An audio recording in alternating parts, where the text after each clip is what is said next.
Hi, everybody. It's Susan, and I'm here today to talk about lots of things, actually, lots and lots of charts that are going to have something to do with what's going on currently with the US election cycle and the various actors. Now, I'm not pulling in all of the different actors because there's just too many things going on, and much of it is happening behind the scenes. So it's really difficult to be sure who matters and who doesn't matter anymore. And we can actually be sure that whoever matters is actually not on the stage. So at least that's a given. For the rest, I want to state right up front that um, I'm not expressing my political preferences when I'm talking about these individuals. I don't get to vote in the US elections. I do have a lot of years of study around American history, American politics, global politics. I have a master's degree in international politics, and it fascinates me. So, and I also happen to be an astrologer. So, this is the way I look at it. I'm also really interested in the humans behind these stories. And I try to understand the people and especially the difficulties that they will have had to grow through. And each of the three main characters at the moment, the way I see it, it's Robert F. Kennedy, Donald J. Trump, and then Kamala Harris. Now, those three individuals, I'm not looking at her vice presidential running mate. Um, I'm ignoring for the moment the utter lack of democratic process that the so-called Democratic Party has actually undergone to get her to where she is right now. I'm simply going to look forward from this moment at the potential for the US elections. So, and then it looks like RFK is somehow involved in the Trump campaign on an official level, although he's not the running mate either. And I'm not going to look at either of the vice presidential candidates because that also could change. All of this could change. And as it changes, I'll keep looking at what seems to come up and seems to make sense on the day. I'm filming this, I'm taping this on the 25th of August. And so this is where we are at this point. I'm sure there's going to be developments aplenty coming between now and even days from now, but certainly the 2.5-ish months that we have, God help us all, up until the US elections. So here we are. I wanted to start by looking at the US chart and how the elections are affecting the US chart and why I believe there's going to be, at the very best, confusion around the winner of the election, and at the very worst, an actual disruption around the election itself. The one thing that really jumps out about the chart is the ascendant for the United States, of course, is Sagittarius. It's 1221 Sagittarius. And across the way is where we find Jupiter. And Jupiter rules the ascendant for the US chart. And Jupiter itself on the election day is not in strong dignity, and it has just come back from a stationing retrograde almost exactly to the minute on the United States Mars. That's in a square quite tightly to the Neptune in the 10th house. And so Jupiter actually stations at 21 degrees of Gemini in 20 minutes. And that is actually happening around the 9th of October. So the 2nd of October, we'll look also at these eclipses. We do have an eclipse 2nd of October in Libra, which is the 11th house for the United States. That's the Congress. It's some different legislative bodies and legislation in general. So that's where we're going to find the eclipse of the 2nd of October. We're going to have a look at that. The other aspect of this Jupiter is that it's not only on the Mars of the United States, but it is also in very poor dignity. And as a result, it's not going to give us, let's say, the best of the Jupiter energy. It's in the 7th house, so it makes it very strong. It's an angular house, and any planet in an angular house is very powerful. We have a number of angular houses on that day. We have Mercury, Venus, Saturn, Neptune, and Jupiter, all in angular houses. And it's worth noting that Mercury rules the 10th house of the United States, which in principle would represent the leadership, the leader him or herself is the sun.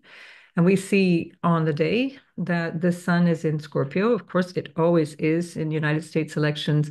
That puts it in the 12th house of the United States. So there's lots of ways of looking at the 12th house, but of course, it often refers to things that are hidden from us, things that are not entirely sure. Now, that actually happens to apply to every US presidential election because they always are happening on the first Tuesday of November. Um, there we are. So this time, of course, it's exactly in a trine. The sun is exactly trining the sun. That is often the case, but this happens to be a really tight trine. And then Mars, which is ruling the sun, is in the ninth house, but it's also opposing Pluto. It's opposing both the natal Pluto for the states and it's opposing the transiting Pluto, which is at the very end of its very last transit through the second house of valuables, values, the country's finances, where it has been for 16 years now. This is the end of that cycle. There will be one more Mars opposition after this. So there's the actual Mars opposition is the very end of November, very end of November, beginning of December. And then there's going to be one more opposition, and that's in April next year. April is quite a stinker of a month, April 2025. There's going to be a lot to look at in April, especially the second half of April, and especially the third week of April, where there's just an enormous amount of shifting and changing. One aspect of which is this opposition between Pluto and Mars for the third time. And that's challenging energy. It'll be all the more so in April because that will be very close to the North Node. That's in fact where Mars is going to be stationing. What is the day of the station? I can't remember now. I think it's the 2nd of December, and Mars will be stationing retrograde on the North Node of the United States. That's worth checking out. Let's have a look. Hang on. We'll pull this one back. So we're going to have a look for the Mars station as it stations retrograde at 6 degrees of Leo. Now, why does that matter? Because where Mars is stationing, it hovers for quite some time. So it doesn't perfect the conjunction with the North Node, the US North Node. So that's interesting because that means that there will still be an event to come that is presaged by this 6th or 7th of December, depending on where you live, conjunction with Mars on the US North Node. So that means that we're having to wait and look ahead for this situation to complete later in 2025. Now, where will that be at Mars? Let's see, I wrote some notes about different planets, but I didn't write the agreed point for Mars. I think we're probably looking at April again, because Mars is moving halfway through April. Mars shifts back into Leo after having spent an immense amount of time in the US 8th house in Cancer. Now, let's just take this chart away because it gets too confusing otherwise. All right, here we have on the inside the US independence chart, what's known as the Sibley chart, and the outer ring is the election, the US elections this year, 5th of November of 2024. And now, as I mentioned, just as an aside, Mars is spending quite some time in the 8th house of the US chart. Mars in Cancer is what you might call infighting in the family, infighting in the nation, infighting amongst family. It's not comfortable. Mars in Cancer is not comfortable. It's not where, on an individual level, where often there is a challenge within the family and the person feels that they always need to kind of stand up for themselves or assert themselves, best case scenario, in their own family, or the family itself was quite disruptive. Now, when Mars is going through this chart, it's going to start at the beginning of September. So soon after this video is posted, Mars will be going through the 8th house for 2 months, September and October. It only just moves into the 9th house of the US chart, which represents also the judiciary and legal recourse, the bench, justice, etc. Also, the vision for the country, partly in the ninth house. Um, International relations as well, ninth house. Mars will be then moving in there at the time of the election. So it's only just going to start its movement in there. And Mars is moving slow at this point. So when it's in opposition to Pluto, which is also excruciatingly slow, the intensity will be felt very strongly. So around the time of the elections, that intensity will be very, very powerful. Now, this is again by way of trying to explain why I don't feel that these elections will be either successful in terms of the procedure or that they may be somehow disrupted, which means that they're not conclusive or they're not able to give the clear result. So the first um, problem was the Jupiter. The other problem was the Pluto-Mars opposition here, with Pluto coming back for the last time on the natal Pluto of the United States. I've spoken a lot about that, so I won't go back into that. The other thing is that the moon itself is in terrible dignity. The moon is in Capricorn, where it's considered to be in detriment because the moon rules Cancer. So it rules the eighth house for the United States. The moon is in opposition to Venus, which is an uncomfortable energy. It's an uncomfortable relational energy. Um, and here we have the moon in poor dignity. Now, on a day, whenever you have an event, if you want to establish a timed chart for to start an event or to determine the quality of the event, you want the moon to be strong. You want the moon to be in really good dignity. Here, it's not only in its detriment, but it's also in a square to the midheaven. So again, not a good energy for the dynamics, let's say, for the people. The representation in a mundane chart for the people is the moon. That's the public, that's the body politic, as it were. Whereas the leader would be represented by the sun, the leadership and leaders. This Jupiter, by the way, is also in a square to that Neptune. And that is an ongoing square for much of uh, now, the summer through the autumn, as well as again in the spring, March and April, Jupiter will come back to square. And then we'll have, in fact, a T square, as I mentioned before, between Saturn and Neptune and Jupiter. And so that creates quite a tension again. So this is an ongoing scenario. It's not just on the election day, but it's an ongoing scenario that keeps recalling in the challenges that are already underway and that get highlighted at the time of the election. We also have a south node coming across the midheaven, so it's almost 6 degrees of Libra at this time. It's a month away, let's say, from the eclipse, so that eclipse chart will still be in application as far as I'm concerned. And the eclipse itself would have happened in a conjunction to Saturn, the United States Saturn in Libra. So that would have been within about 4 degrees, 4.5 degrees of a conjunction with, remember that Mercury is with that. I'll have a look at that in a moment.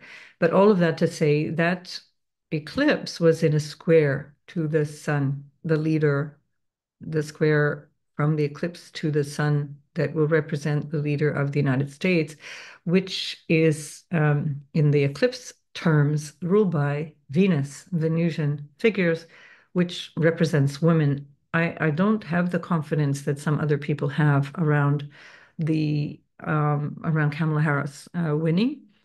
Or if she does, I don't think this is going to work well for her. And I say that both in terms of her political situation, but also her personal one. I don't think that will work well for her. This this election cycle and this particular period, I think, is actually emotionally and personally quite challenging for her. That's my astrological opinion.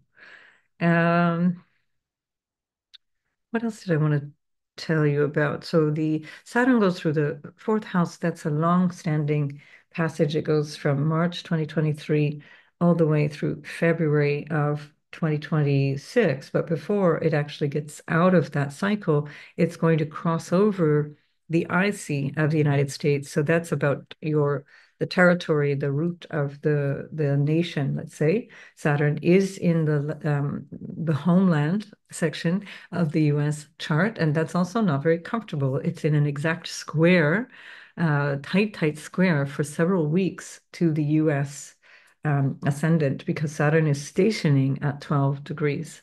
So it's really slow, it's really tense, and it's squaring the ascendant-descendant axis.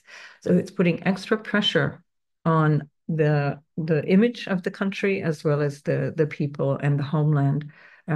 It's what you might describe as a restructuring around what is the homeland, what is the foundation of the country.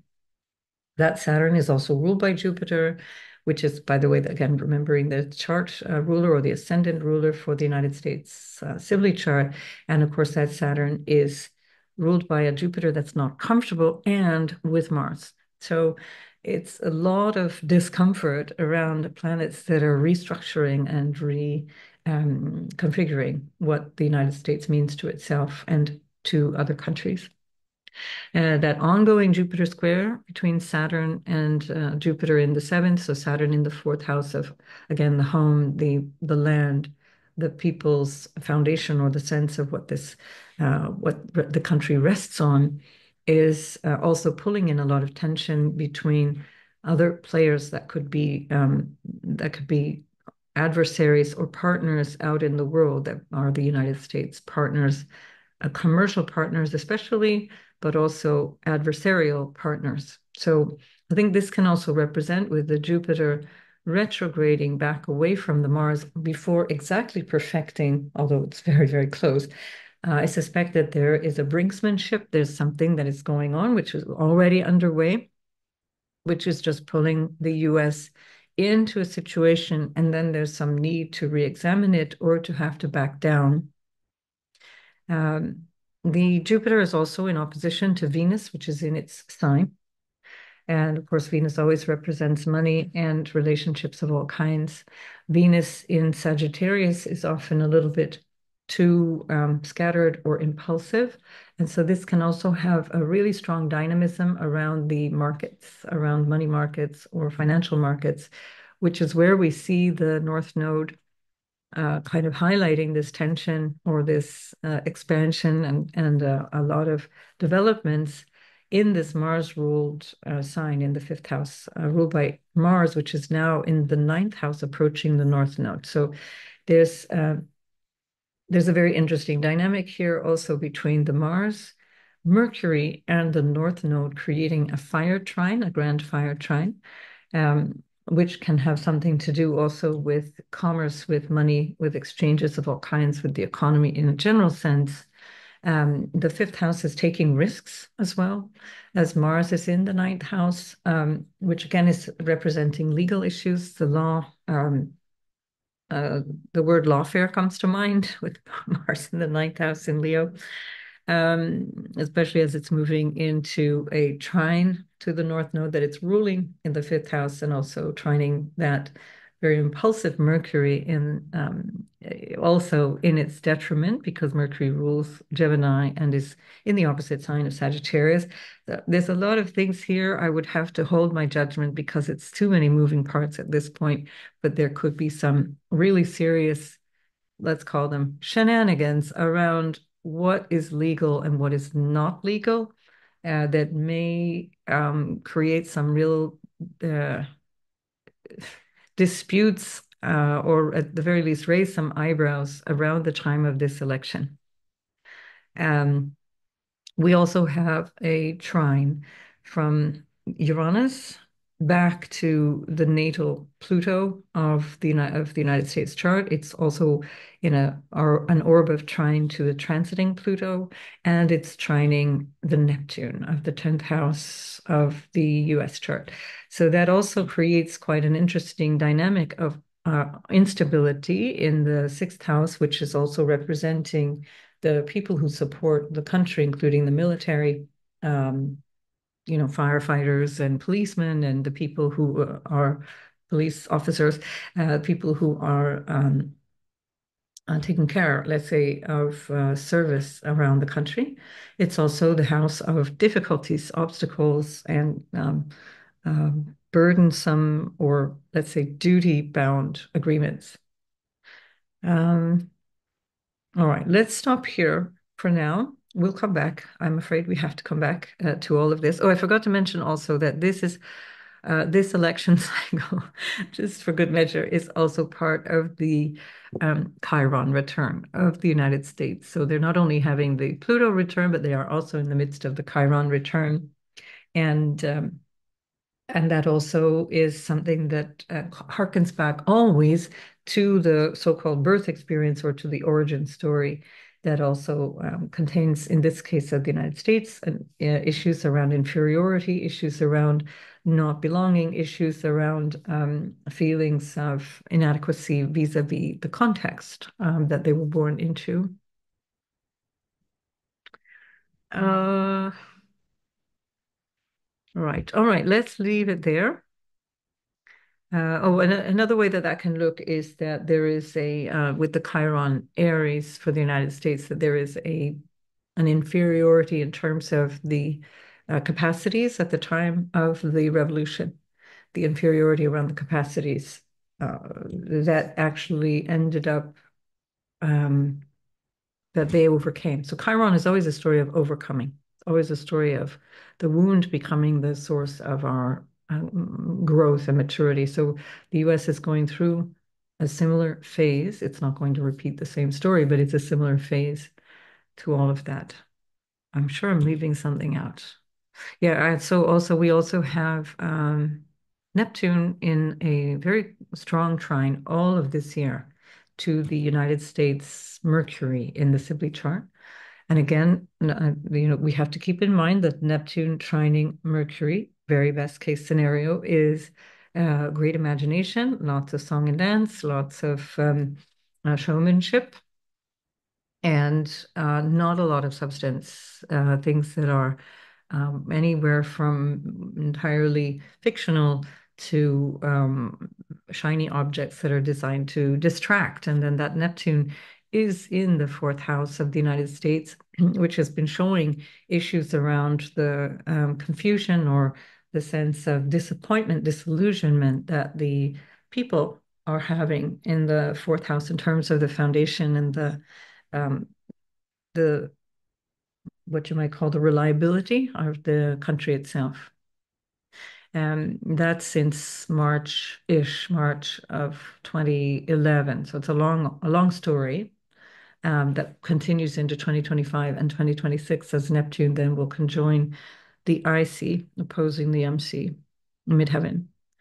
We'll keep looking at these things again and again. And then of course I'd forgotten there's just such a lot to cover. These mundane things really need to be done by team. Like it's really, really hard for an individual to hold in their mind all the different moving parts. But there we are. So Uranus is by transit is also all of this year, of course, in that square to the moon, which we've seen in other videos that I've done. And that is just this unsettled feeling that is what the nation, the people of the nation are feeling, what the public is feeling, this unsettled feeling of volatility and drama. It's really, really calling in quite a lot of discomfort at this time. All right. We're going to leave it at that, and we will come back to any of these things as needed. So now I want to have a look. I'm going to leave the election chart for a moment. I want to look at the contenders. So let's just choose who do we have first. Okay. All right. So we're going to just start with Kamala because she's the first one on the list. So we'll just start. I've already done a little expose on Kamala many, many months ago. I did one on Donald Trump.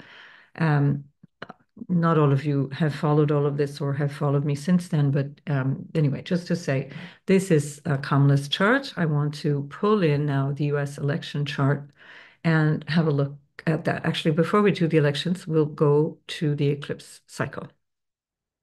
So we start with the Pisces eclipse.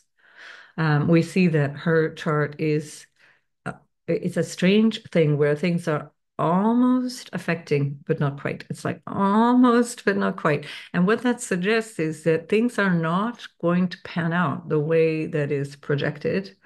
Um, we see, of course, Mars at the time of the Pisces lunar eclipse, which is the 18th of September. So soon enough now, coming up 3-ish weeks from where I am. We have Mars, of course, in a square, very strong square to the nodal axis. And of course, Mars rules the North Node, so it matters a lot. Um, that Mars is going to be called into her second house. So for Kamala Harris, the Mars in the second house will have quite a lot to do with values, with money, with her sense of self-worth, her sense of values. And Mars for her rules her moon. So we might find that she actually is in a state of feistiness, that she is a lot more outgoing or even impulsive than normal. So already with an Aries moon, that can be quite an impulsive energy. She has a sun that's also in its fall. So the sun is exalted in Aries. It's in its fall in Libra. One of the significators of that, or the meanings of that, is that the energy of Libra is very concerned with what other people want. And so there is this personal dichotomy. It's always the case when we have a full moon in a natal chart. So there is this personal dichotomy between what she wants, what the impulse is, and what is her sense of what is necessary for others. That's always a tension. It's built in. It doesn't have anything to do with success or failure. Other people in different videos have said, oh, my father has a full moon in the chart. It can be very dynamic. That's not what I'm talking about. I'm talking about an internal need to adapt constantly to motives that seem to be competing and even in opposition, in this case, very literally, because of that opposition between sun and moon, representing the sense of ambition and the mind or the mental, emotional context. I've also said in other videos where there is this issue around communication. I stand by it. She's not a strong communicator at all. And for those of you who think she is, please listen to things that she has said that were not scripted, not on a teleprompter. I'm looking at the natal chart, but also I have eyes and ears. If you think she's a great orator, I suspect you don't have very high standards. Listen to somebody like a Bill Clinton or a Margaret Thatcher or any number of other leaders who have the capacity to extemporaneously speak and be able to hold their own in any conversation. A great communicator would also be wanting to speak to the press and be wanting to get the message out. And again, that's not the case here. And that's not a political statement. I'm stating the obvious. It's the obvious to anyone who is willing to admit this is, we all have flaws. This is one of her weaker points, is the issue around communication. Um, right. So the Jupiter doesn't quite approach her ascendant. It gets to what you could consider an orb of conjunction, but it's not conjoining. And again, the Jupiter in the first house is always fantastic for expansion of self and expansion of potential and desires and so on. But what's happening here is that Jupiter is um, it's going to be stationing retrograde at 20 degrees, 21 degrees and 20 minutes, and therefore it's not approaching the perfection of the conjunction of the ascendant or the north node on the ascendant. And as a result of that, it's not going to achieve the aim, meaning that the ascendant is not exalted or expanded by the expansive power of Jupiter, Jupiter, which rules her 10th house of her career and status and so on. We also find that we've got Uranus that almost squares her Saturn. And that almost squaring Saturn includes an exact conjunction with Jupiter on 3 occasions in 2024. And that actually matters quite a lot because the Uranus on Jupiter is going to be shaking up quite a lot of her faith or her sense of what is possible.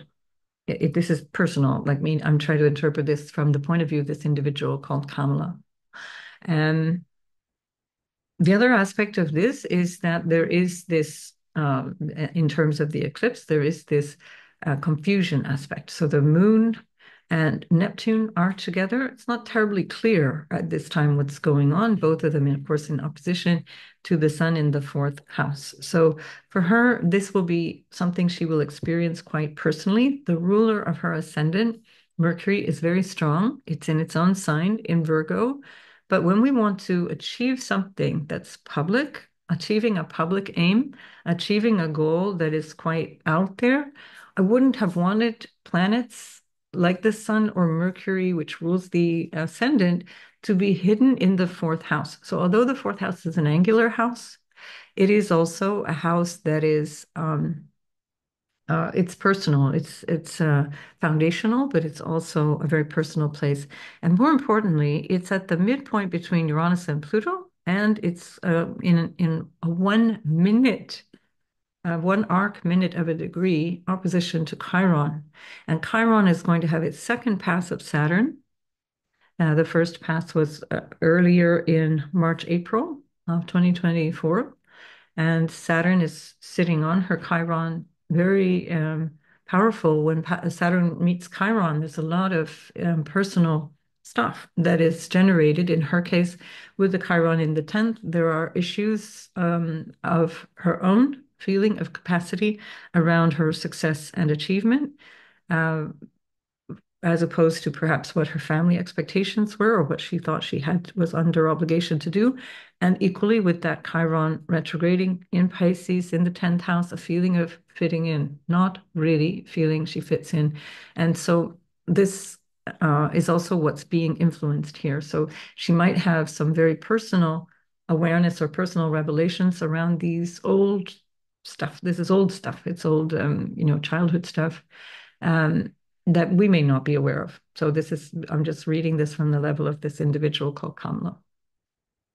Now, the other thing that's happening at the eclipse is that we have Venus, which is in strong dignity in a happy place because that's the fifth house. She loves being in the fifth house. It's one of the trinal houses, and it's in a lovely building that leads to a lovely trine to the ascendant. So it's not quite, again, it's a not quite. We're not quite in a trine to the ascendant, and we're not quite in a conjunction to the sun. All of this is going to happen, but it's not built into the eclipse. In the same way, Venus would be trining Saturn, but not quite. She's not quite as helpful, let's say, as she could be in terms of what the actual chart is promising. The Mars ruled North Node in the 11th shows that ambition, it shows the drive, but we also have, again, at the time of this eclipse, which is 2:35 Universal Time, 18th of September, we have Chiron on the midheaven of this chart. And again, it's not exact, but it's within a roughly a half of a degree of conjunction, which is very powerful at the time.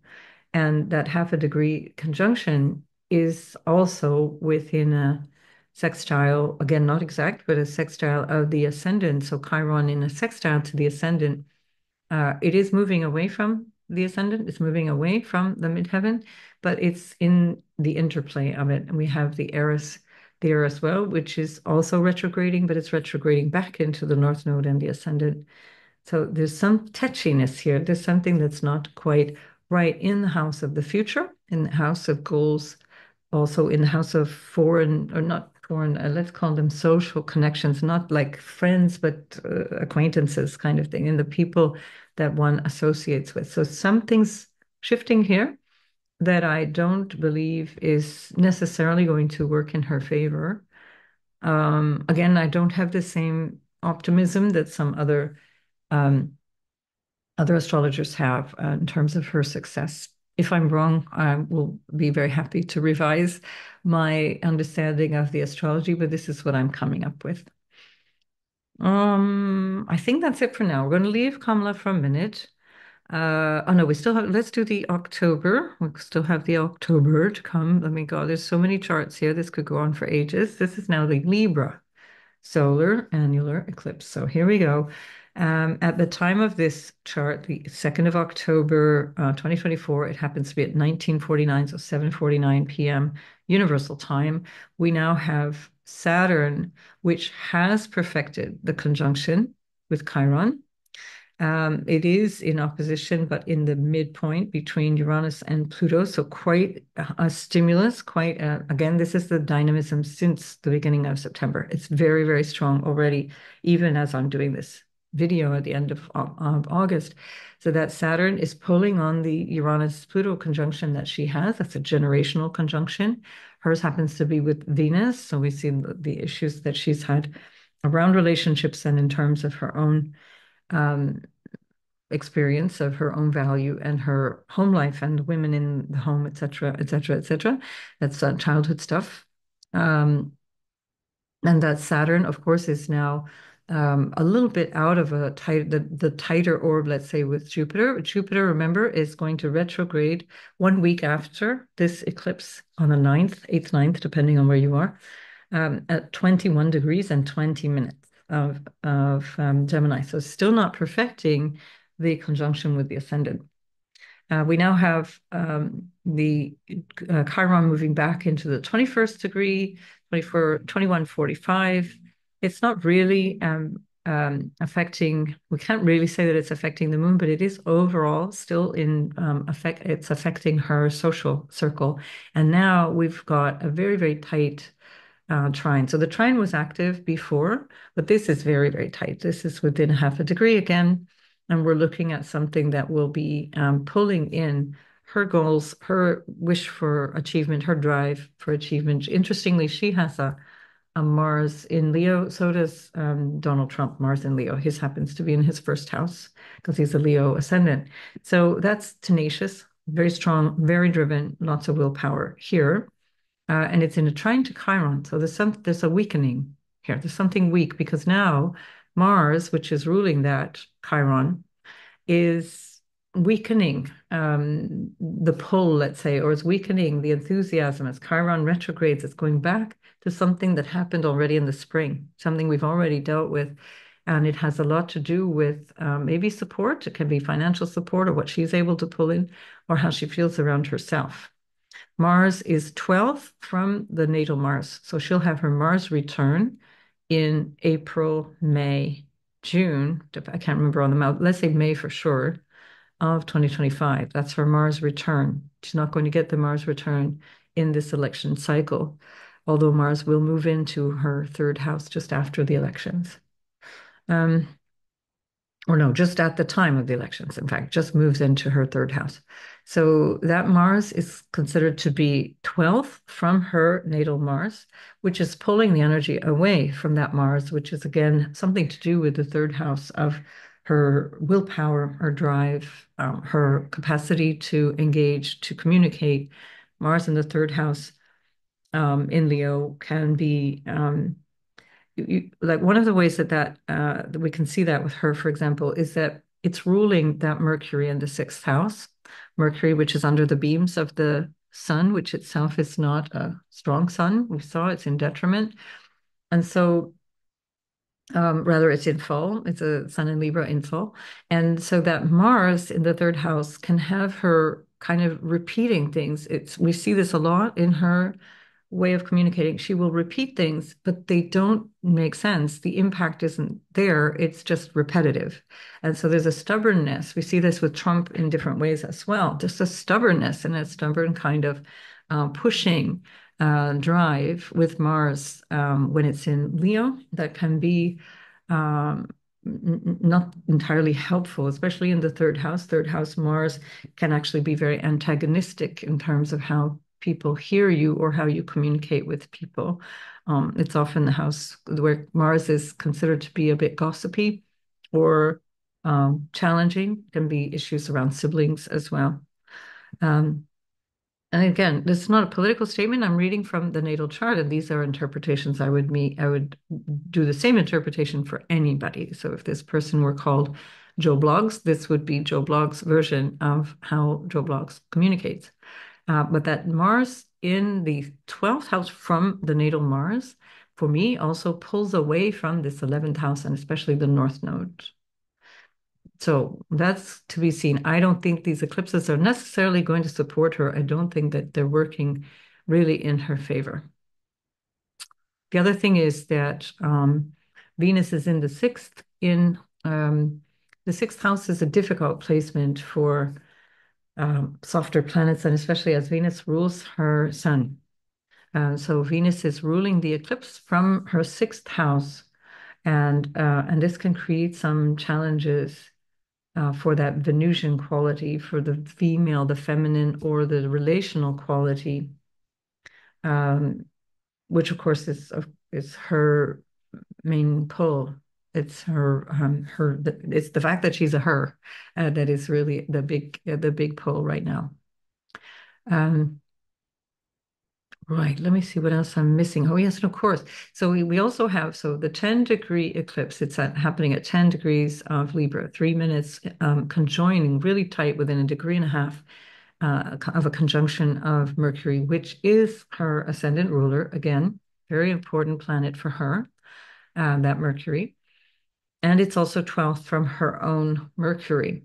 So that's something to keep in mind. It always detracts when a planet is moving into the 12th house of its own position in the chart, it detracts from it. Disempowers, if you like. It's one way of looking at that. And the other aspect is that this is in opposition to her Eris, her natal Eris, which is where we would have seen the North Node in May or June. So in May or June, for those who can remember that far back, um, Kamala Harris was almost invisible. Nobody was talking about her, and everybody was still saying that Joe Biden is sharp as a tack. She herself was saying, I have meetings with him all the time. He's on top of his game. He's absolutely brilliant. I couldn't want a better president. And things very, very quickly turned at this time. So at the time the North Node was on Eris for her, that was where things started to turn really quickly. So it's very interesting that this eclipse is actually in opposition to that energy of Eris. Eris is the energy of pointing to hypocrisy, understanding hypocrisy, injustice, things that are not fair, things that feel um, yeah, inappropriate. In her case, it would be in her house of friendships and her future, her relational, social connections, and so on. She may have struggled a bit with that as she was growing up, especially. Um, this can have something to do with her vision for her own future, her hopes for the future.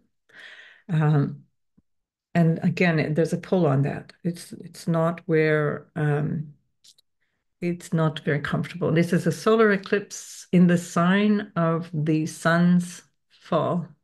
Remember, so we're looking at a south node solar eclipse in the sign of the sun's fall. So the sun is eclipsed and it's in fall and it's pulled in into this energy of weakness, you could call it, with a Venus that is in detriment, ruling it. So Venus that is in the opposite sign of her own rulership of Taurus. She's in Scorpio, where she herself is not very strong. So again, we're not looking at a situation where these are easy planets. So I think she's going to be struggling at this time. I already mentioned this in another video. I don't think she's going to have an easy time of this eclipse period. The other aspect of this is that there's an inconjunct here with Uranus to her sun. It's not perfected. It did already perfect. Or did it perfect? No, I don't think it actually got to the perfection stage because Uranus got to 27 degrees, but I don't think it got as far as 27.48. I'm going to say that it didn't. Uranus has also, it has been pushing into a square with Saturn, this push-pull between the past and the future.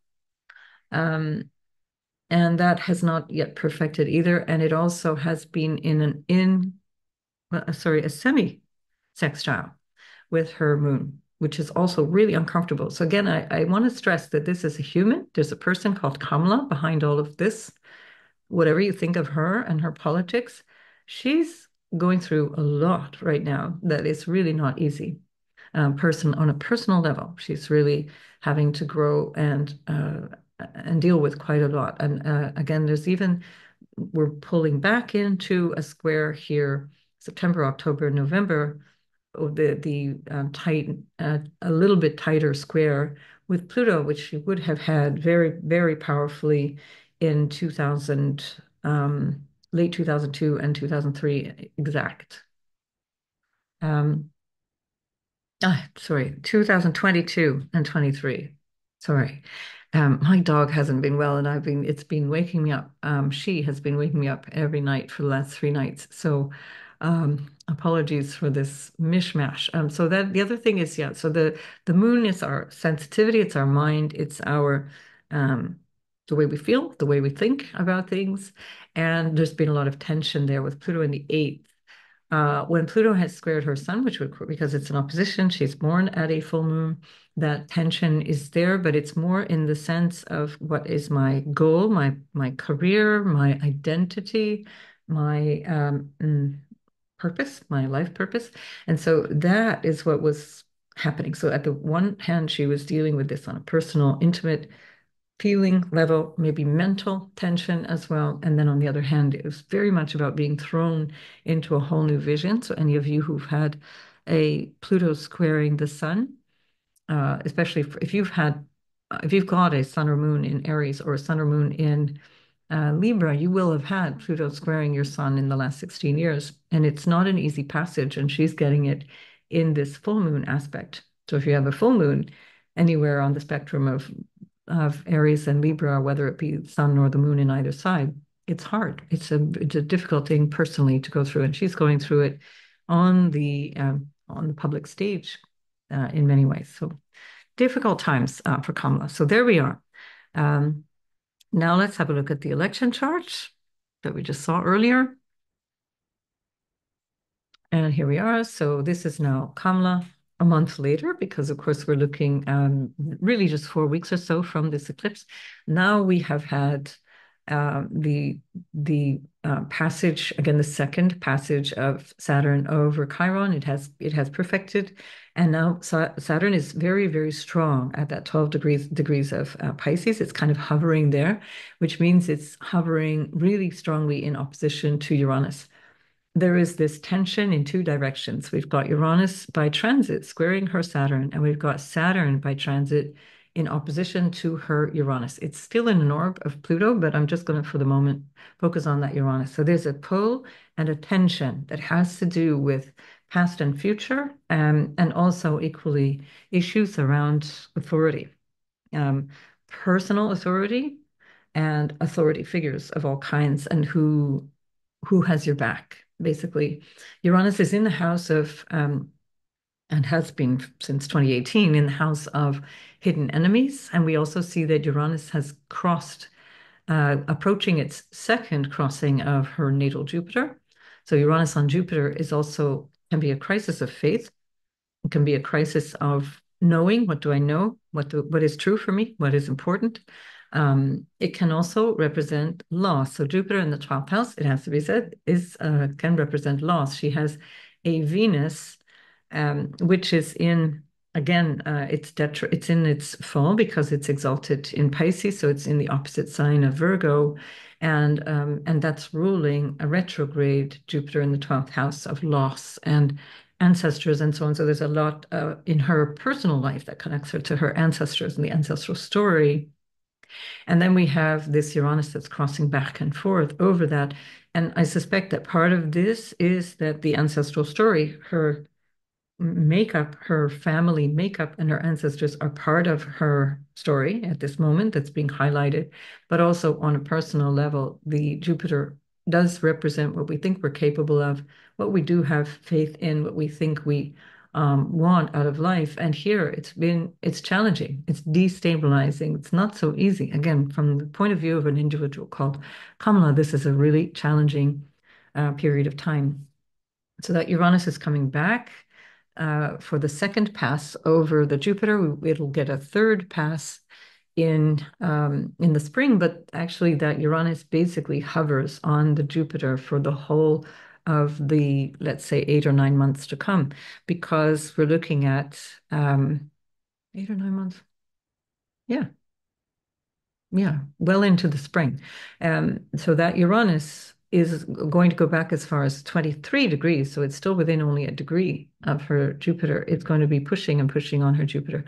Most importantly, though, it's in a semi-sextile to her ascendant and her north node. And the semi-sextile is really uncomfortable, and especially so with a planet like Uranus. Uranus, as we already saw, is in a semi-sextile to the moon and in conjunct the sun. So there's a lot of behind the scenes discomfort. And again, on a personal level. Um, Again, I'm just saying this is my way of seeing the astrology is that things are not going to go the way that some astrologers have said that it would for her. I just don't see that there's success at this time. The election chart for her shows the sun in the sixth house. It's ruled by Mars, which has gone into her third house. So that's a really strong sign that Mars is still in a square to her moon. It has perfected the square. It's moving out of a square, but still important because Mars is ruling that moon. It's also still in a square, still in orb of a square of the sun, and it's still very strongly squaring the Mercury that it rules. And that's where I start to see things are tense here. It's very challenging. And it's not an easy dynamic because that Mercury, remember, is her ascendant ruler. And she doesn't have what you might call protection at the moment. She has a retrograde Mercury that is in its detriment, moving away from the ascendant. Um, Ruled by a Mercury that is challenged by Mars, which is ruled by the Mars. So I just don't see it. So there you are. I'm going to leave it at that. I'm not going to dwell on the point. I don't think she has the support that she would need to win this election. Or if she does, it will be so adversarial, let's say it this way, if she gets in and there's some funny thing that allows that situation to happen. I don't think that this would be an easy ride for her, to say the least. This will be very adversarial. The other aspect of this is that the moon has the eighth house sign of Capricorn. It is again, the moon is in its detriment. I mentioned this at the very beginning when we looked at the election chart. It's not a good moon. If there is any, let's say, situation here where she wins, there will be a lot of public opposition. There will be a lot of backlash um, for her. And that moon is also, in the same house as Pluto, in the eighth house of secrets and crises. The eighth house is crisis and challenge, other people's money, other people's values, and so on. But that's not a good moon. We want to have the moon, even when it's not the chart ruler, we want the moon to be in strong dignity. And it's very much the opposite. Even if it's sextiling the midheaven, a sextile is too weak of a quality to rescue this because the midheaven itself is ruled by a Jupiter that's not in good shape. So you see the way that I see the chart, I'm looking at traditional, what are called dignities, and they're not helping her. They're not helping her. That by transit again, the Mercury, which is squaring the midheaven, um, Mercury is actually, again, in its detriment. So again, her chart ruler is in detriment, the ascendant ruler, better said. So, all right, well, I'll leave it at that. Let's have a look at candidate number, who knows? The next one here, okay, Robert Kennedy is the next one in line. So this was a bit of a monkey wrench. I'll just pull this all back. So this was unexpected, although it was expected in the sense that if anybody has been following the last year and a half, they will have seen that the Democratic Party, which was his family party for generations, of which his dad and his uncle were very high-profile members. His father was a presidential candidate who was assassinated in 1968. His uncle, John F. Kennedy, was the president and assassinated in November 1963. And so you can't really get better Democratic credentials than the Kennedys. His uncle, Ted Kennedy, was also a senator for many, many decades. Um, Now, the last year and a half, he has had uh, outright opposition from the Democratic Party, and it was really interesting to hear his um, what it would, I guess you call it his.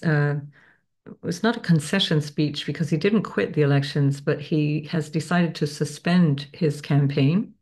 And so he made a speech about why, and I highly recommend, especially if you don't like Robert F. Kennedy, I highly recommend that you listen to that speech because in the speech, he speaks very openly about the condition of US governance today, and especially of the Democratic Party. Some things that he said, Bernie Sanders could have said back in 2016, but he didn't dare say these things. Um, but they still applied in 2016. So really interesting, well worth it. If you really want to act from a place of integrity, you need to listen to your so-called enemies, people that you don't like, and not only listen to people who you like or think you like, and only like what they say. So be careful. Also, by the way, somebody who's ferociously articulate. This is a person who is a very powerful orator and speaks very powerfully on a number of different, really complicated subjects without notes. So again, we're talking about like the people who have criticized me for saying Kamala Harris is not a good communicator. I would love to see her do that any day of the week, or even have an interview with the press. She won't do it. Robert F. Kennedy also said that he tried to negotiate with her and talk to her. She refuses to talk to him.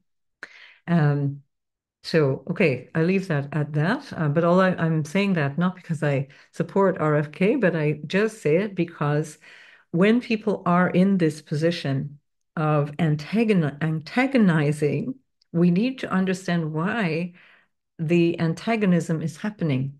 It's not because the person who's doing the antagonizing is bad. If you think about him, let's turn the word around. If we think about him as a whistleblower, he's trying to point something out that was otherwise supposed to happen differently or supposed to be different. So don't shoot the messenger. Now, of course, everybody shoots the messenger these days. Whistleblowers are persecuted even publicly because they're propagandized against in so many cases. But all the things that you needed to know about the last many decades have been because of whistleblowers. So think carefully about the messages that people who make the establishment uncomfortable are trying to bring to you. I'll leave it at that. Okay, here we go. Robert Kennedy has supposedly an ascendant in Leo. Now, it's not entirely reliable, this birth time. It hasn't been confirmed. It doesn't have an A Rodden rating. So I'm using it because the chart works and it does describe him to a great extent, but also in his family, there are two things that are very strong in the Kennedy charts. One is a strong Leo and Aquarius axis, and the other is a very strong Cancer Capricorn axis. So Cancer Capricorn we have in spades here, but the Leo we also have. His mom apparently was quite something, Ethel Kennedy. I really need to learn more about her because the little bit that I did learn about her just blows me away. We see that with this chart, she was going through some turmoil around the time that he was born, that she grew up with a family of her parents were alcoholics. She was a good family, very wealthy, so-called good family, very wealthy. And apparently she did connect very strongly with her parents. She herself would have been considered a good mother by Robert. He would have perceived her as such. That's that Cancer moon. So the connection is there, but the connection was disrupted, to say the least, with that Uranus. And that we see also with Uranus in Cancer, especially in the 12th house, a lot of intergenerational disruption, instability, and what we also know to be trauma in this family. Uranus on the South Node in the 12th house. We also see the Mars very strong in its own sign in the 4th house. with Saturn, this is another Kennedy signature. One day I'll do the Kennedy charts because I think it's fascinating to see how all the different Kennedys reflect each other, and it's a great exercise in learning astrology. You can really learn to identify family traits through the Kennedy charts. They're amazing. And also because we can see so publicly what their experience of life has been. Um, we have this very strong signature of Mars Saturn that runs through Kennedy charts, and equally with Pluto. So sometimes there'll be Saturn Pluto signatures, sometimes it's Mars Pluto, sometimes it's Mars Saturn, but all varieties of those, which remember are the malefics. So here we have the greater malefic and the lesser malefic in its own sign. This is a night chart because we have the sun under the horizon there. It's a night chart. So Saturn is weakened in this chart. The moon is the reference, and it's a very strong, dignified chart. So we do see that the matriarch or the feminine energy, the moon, is very strong in his life. We see also that the father, in some way, shape, or form, is absent, and that absence can come through hard work because we see that in the sixth house. Now, if you have an ascendant in Leo and a sun in the sixth house, this will in many ways apply to you. There's some issues with the father being absent. This is not about love or not being loved. It's about absence of the role model of the father. But the father is, in this case, in integrity. We have a sixth house sun, which is about hard work. We see that this is the energy that the father is bringing, hard work, intensity, but also challenge, endless freaking slog. So this is hard. Anybody who has a stellium in the sixth house will tell you that life is not easy. With a stellium in the sixth house, you are on duty every morning. You don't get a day off. And that comes from the inside out. It doesn't even matter if anybody seems to be asking you to do that. The sun is the ruler of the ascendant, and it's in a difficult house. It's known as a Dustana house. The sixth house are the houses that we need to struggle to understand and work with. They are challenging houses, the houses of challenge, and the ones that challenge us. And so we see all of that with the North Node. So there's immense pressure and challenge in this chart, along with a family history of of issues in relationships. We'll call that mistresses, lovers, etc., etc. That goes back generations. Neptune on the IC in Libra, but also with Neptune on the IC around that lower aspect of the chart. We see issues of alcoholism. And so this is quite strong. It's in a square to the nodal axis. So we know that this is something karmic that needs to be dealt with, and that Neptune is also squaring the sun.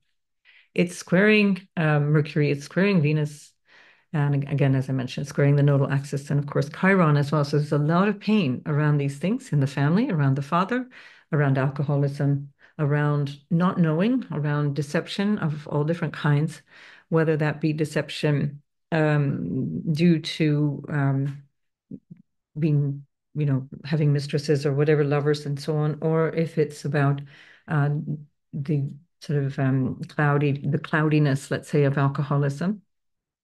This has strongly affected the family. We know that he lost a brother, he lost an uncle, here's a couple of people that were lost to drug and alcohol addiction. And he himself had drug problems, heroin addiction, I think it was. I've forgotten exactly, when he was younger. And that up until the 80s, I think his brother died in the 80s and of overdose. And he then, either that was the period of time that he stopped himself, or around that time he had already stopped. But he struggled a lot with that. He's open about it and he talks about it. So these are things that are on the public record that we can identify also in the chart. It's really great to use as teaching examples, because when we can identify life events in people's charts, it's really nice to be able to say, yeah, that happened, and it shows up this way in the chart.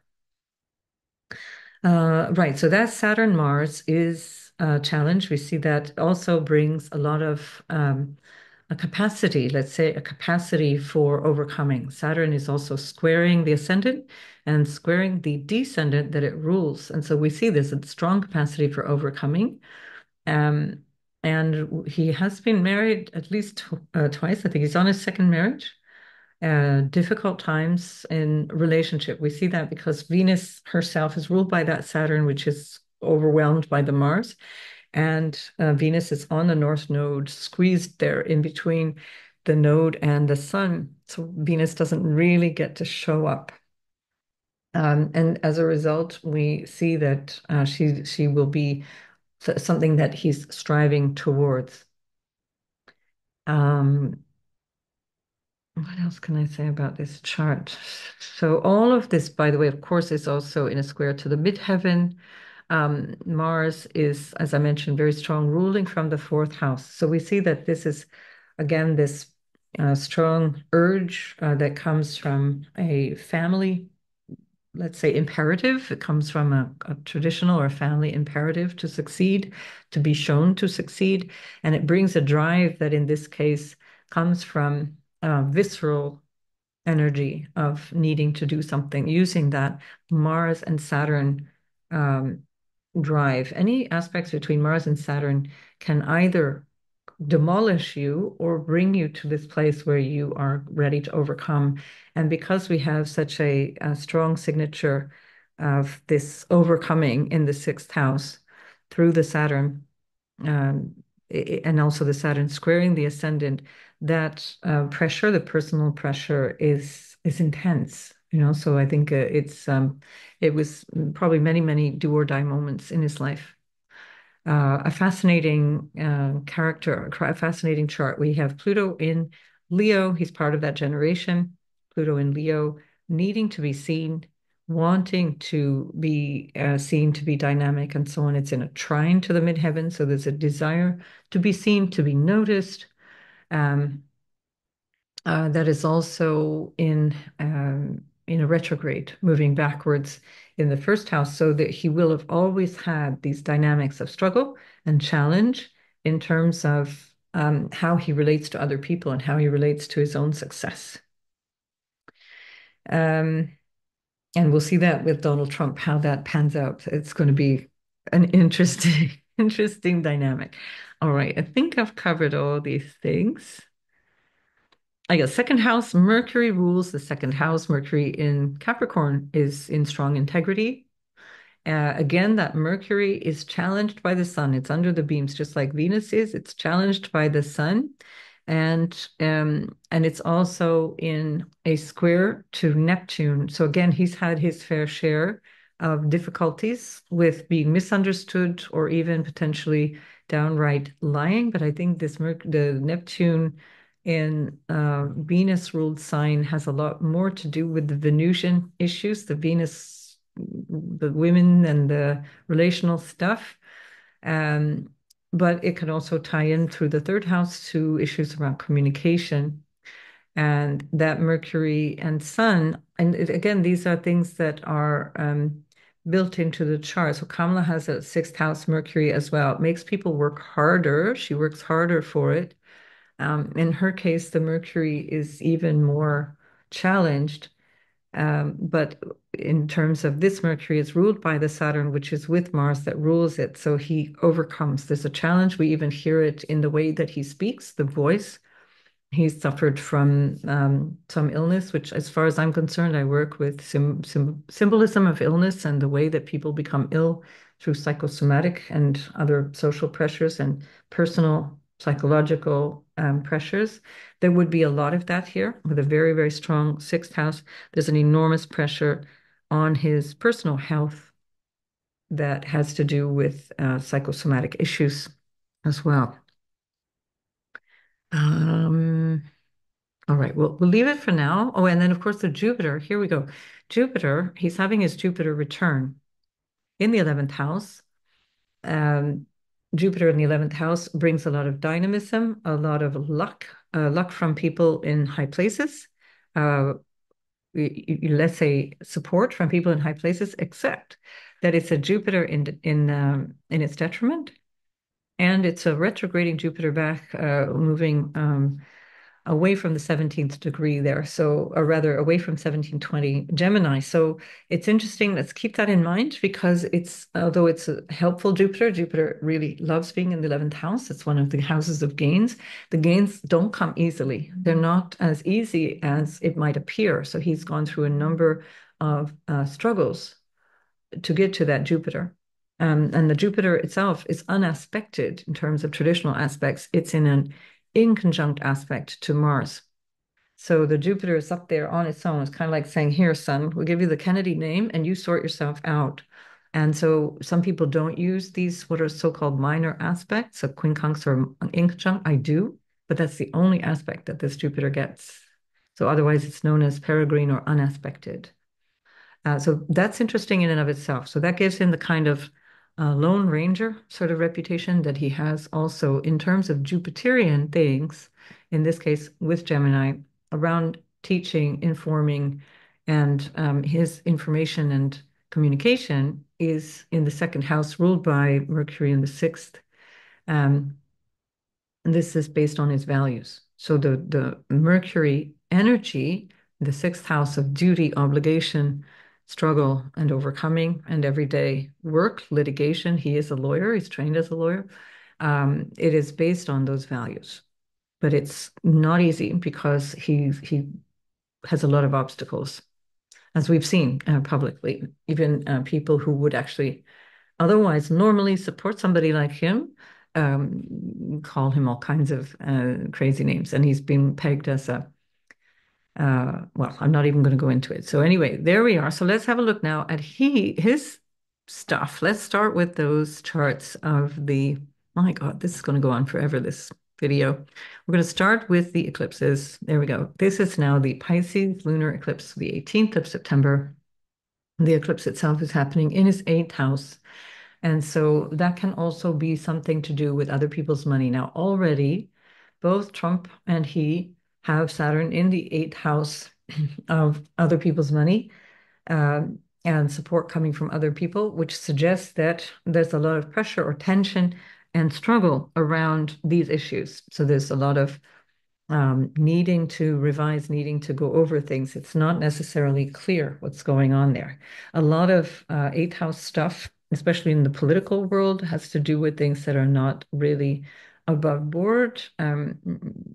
Things that backroom negotiations and this kind of thing. It's eighth house or 12th house matters. And Mars happens to be in the 12th house. Again, both Trump and Kennedy have a Leo rising. So they're both getting the same cycle.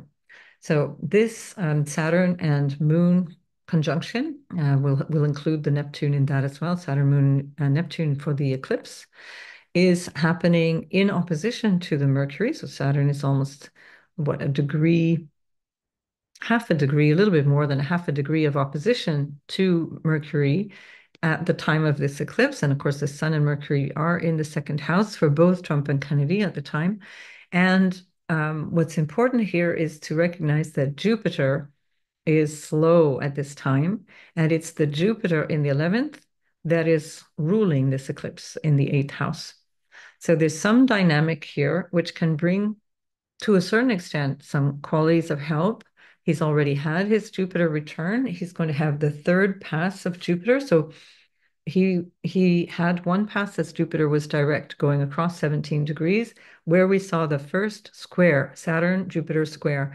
I suspect that would have been around the full moon of August 19th, that Saturn-Jupiter square, 17-ish degrees, his Jupiter return. And so this would be his sixth Jupiter return, I think. It is indeed his sixth Jupiter return. And so that Saturn squaring Jupiter would have been, I suspect, the time that he decided it's time now to sort out my status in these elections because he wasn't getting security protection from the Biden administration. Normally, the tradition is if somebody's running for president, well in advance of the presidential campaign, they would start to get security protection because, indeed, because of his uncle and his father who were both assassinated while doing their duty as president. And in the case of his father, Robert F. Kennedy Sr., uh, he was assassinated while campaigning for president. And because of that, all presidential candidates ever since have had security protection. The Biden administration denied him that. So again, this is part of that Saturn structure because that Saturn moved into the eighth house of not getting support, not getting the benefit or the help of others. That would have been since, what was it, the 7th of March, 2023. And his campaign was declared soon after that, like April 2023. He declared his campaign quite early on. Um, So yeah, so that Jupiter-Saturn square is playing a huge role in this energy of RFK during the US election cycle. And we'll see that into the spring. It continues. We have votes for Trump as well as Kennedy. We have Uranus in the 10th house. So that again is for the last, so since April, May of 2018, that has changed the dynamic around the way they show up in public for both of them. For Kennedy, that would have already been taking place 2016, 17, because his midheaven is in Aries at 25 degrees of Aries. And the eclipse cycle of last year would have affected him really, really powerfully as well. Meaning, let's go back. If we go back to the eclipses of 2023, yes, so for the April, I think it was 20th of April 2023, there was an eclipse and it would have been closely conjoining his midheaven. That would have been perhaps again roughly around that time that he decided, now I'm going to run for office, because that was roughly when he declared his candidacy. So remember that very powerful eclipse that was happening before the actual nodes shifted into Aries and Libra. They were still in and Taurus and Scorpio. And so that eclipse would have affected his midheaven. And it would have affected his Saturn by South Node. Interesting. And squaring his ascendant. So I won't pull up that chart, but just so you know, that's something you can, if you're a student of astrology, have a look back at that eclipse chart of April 2023. What else have we got? So we have a Mars. So we don't like this. We don't like Mars in the 12th house for hidden enemies.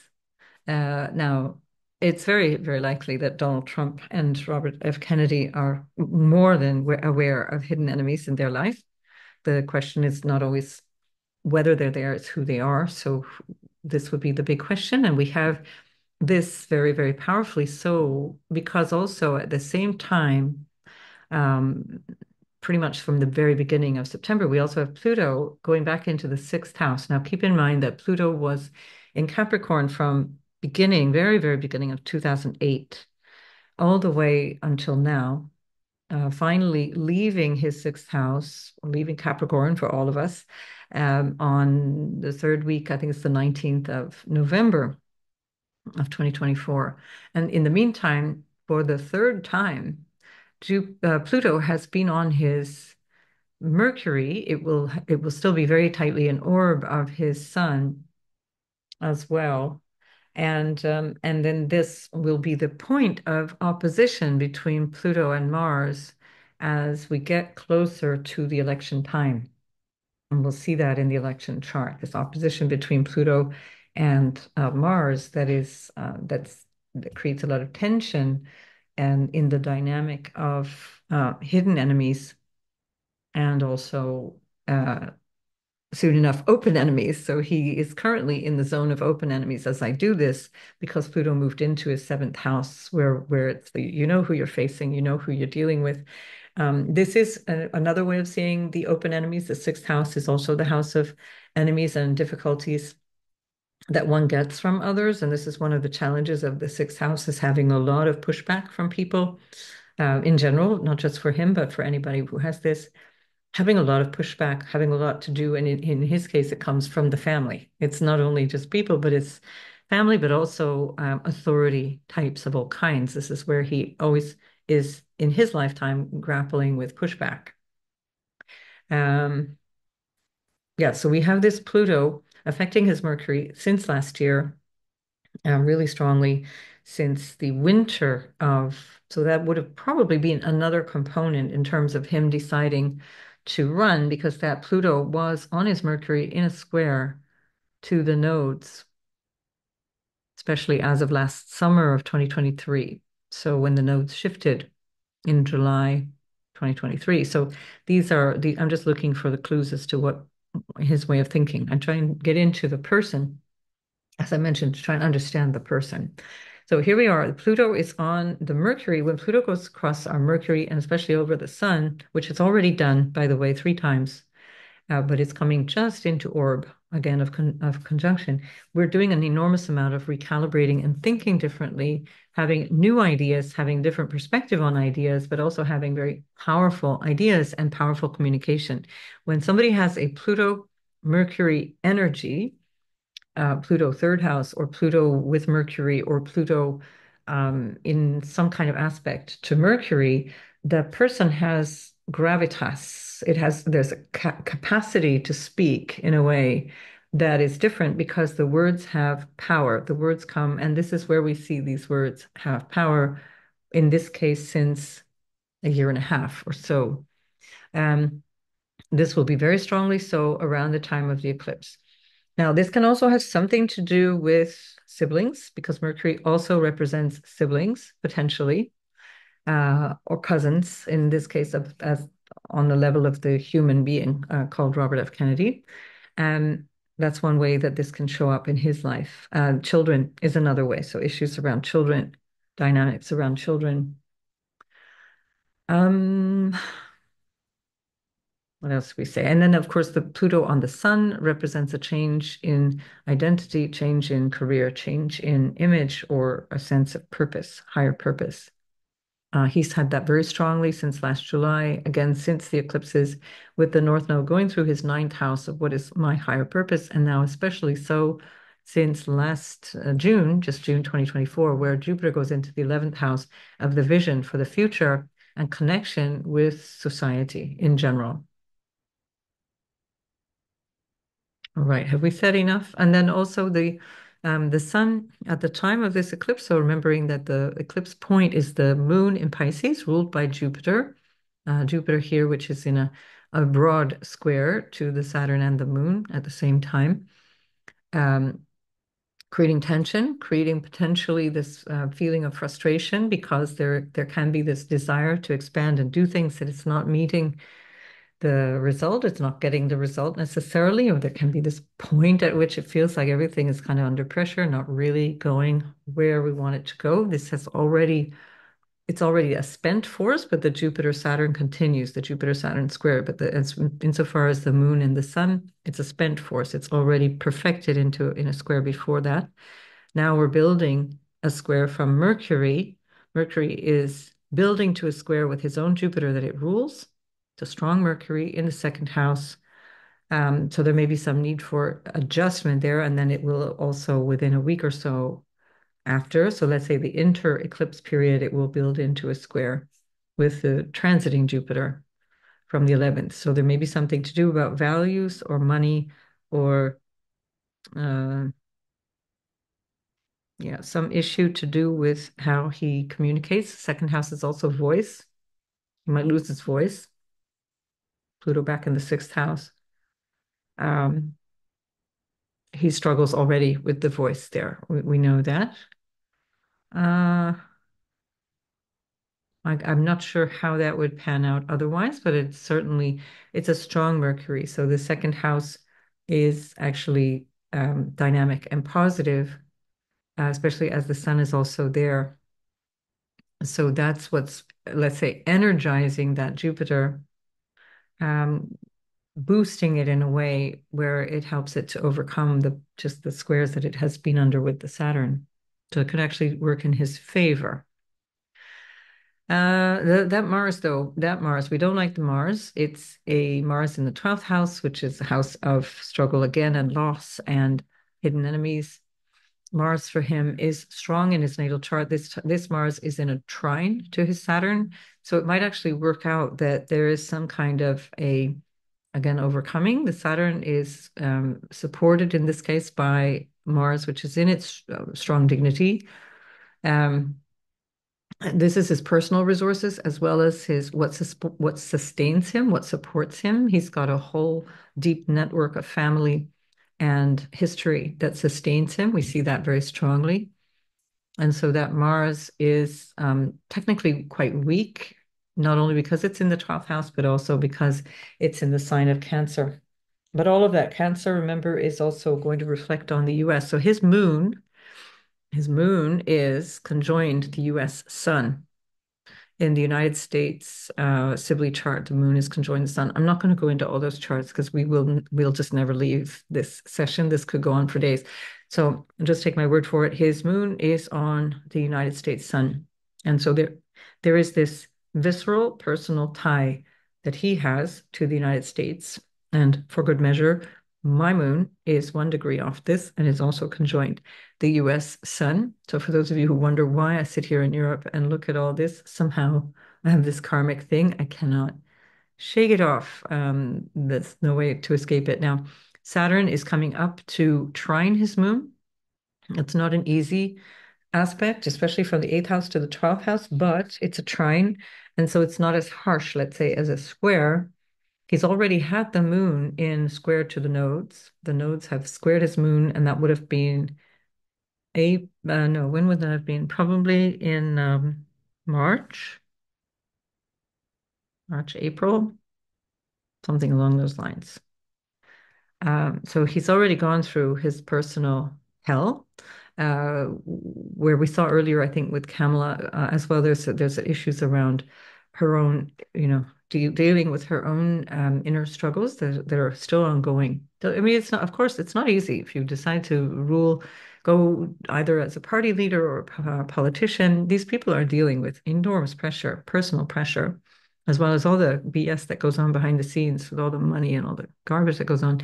So this eclipse also has Venus on the IC, which also happens to be conjoining his IC. So again, another very favorable thing for him. Venus is squaring the nodes here, squaring the nodal axis, squaring herself, but it's somehow bringing support because Venus is very strong.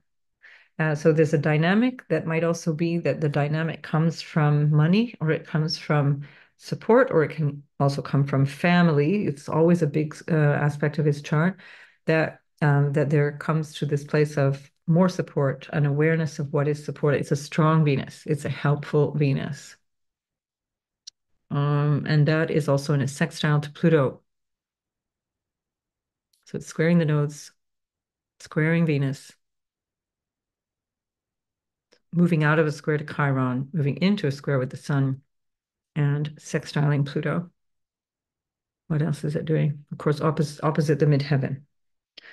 Um, Mars is in a very tight square, has just perfected the square to Eris, and Eris is where we find the North Node. So he's already had the North Node crossing Eris. That would have been about July. The North Node, Eris connection there. It's still very much in orb, but it's perfected already.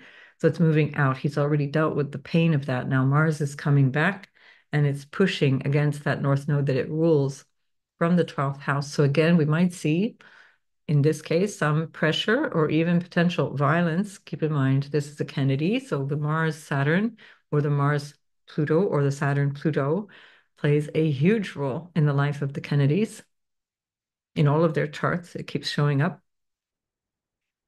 natally. And here we have Mars squaring the nodes. So I already mentioned this for Kamala. All of the candidates are at risk, but partly because of the times that we live in. People are emotional around these things. Nobody's rational around elections. I think that's it. We have, yeah, I mentioned the Uranus, so I'm going to leave it at that for the eclipse. I've talked a lot about these eclipses, so I just want to make sure I'm covering all the bases.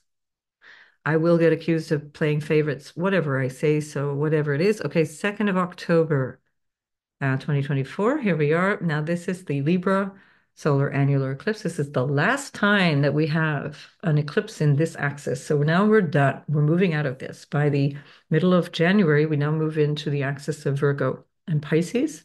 But this will be the last time. Here we still see the node. The nodes, I use the true node, so it picks up speed, it loses speed, it goes retrograde. Sometimes it's direct, very rarely direct, but it does. Um, some people prefer the mean node, but I like the true node because it is something that changes all the time. And the nodes do change. I don't like to average them out. I want to see exactly where they are. But anyway, they've already, again, moved off the Eris. They're now no longer in a square to Mars. That square has been spent. Now we have the midheaven at this eclipse. The midheaven of the eclipse is conjoining uh, Chiron. It's about to perfect. So it's not quite perfected. It's in a conjunction also within a degree and a half of the North Node. It's a 2-degree conjunction with Venus. It's less than 5 degrees away from the Sun, and it's less than 7 degrees away from Mercury. So that's the midheaven of the eclipse. The eclipse is going to highlight him in a very big way. And for good or bad, it's hard to say. And we have the Mars it's already moved out of that zone of the conjunction with the moon. It won't come back as far as the moon. So this is the one and only time. So the beginning of October, that period of the last week of September is when, let's say, there's peak potential for stress or danger for him. Between the period between the eclipses is the peak threat. Let's say the moon represents our body, represents our, of course, mind and so-called, mind and heart, memory, and so on, emotions, and so on. But it's the physical body as well. And here we have Mars in the period around the eclipses that is pushing at his moon. And so here, and in the house of hidden enemies. And we have also Mars trining, building to a trine with his natal Mars. So we're now a degree-ish, a little bit more than a degree away from an exact trine. So it's going to perfect within a few days of this eclipse, which is at the very least better than a square. That's helpful. Uh, the eclipse itself is happening in the third house. So there's something new and different about the way he's communicating, the way he's connecting with people, the way he is either like being heard or being listened to or being able to express himself around these third house things, something very new and different.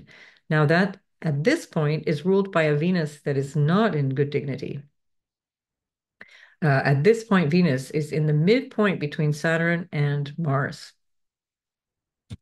And she's coming up on a trine to the moon, which that's good. A trine is good, but still it's not a Venus. We're looking for the way that Venus can bring results. So we're not going to get the best out of this Venus, but it's a Venus in the fourth house.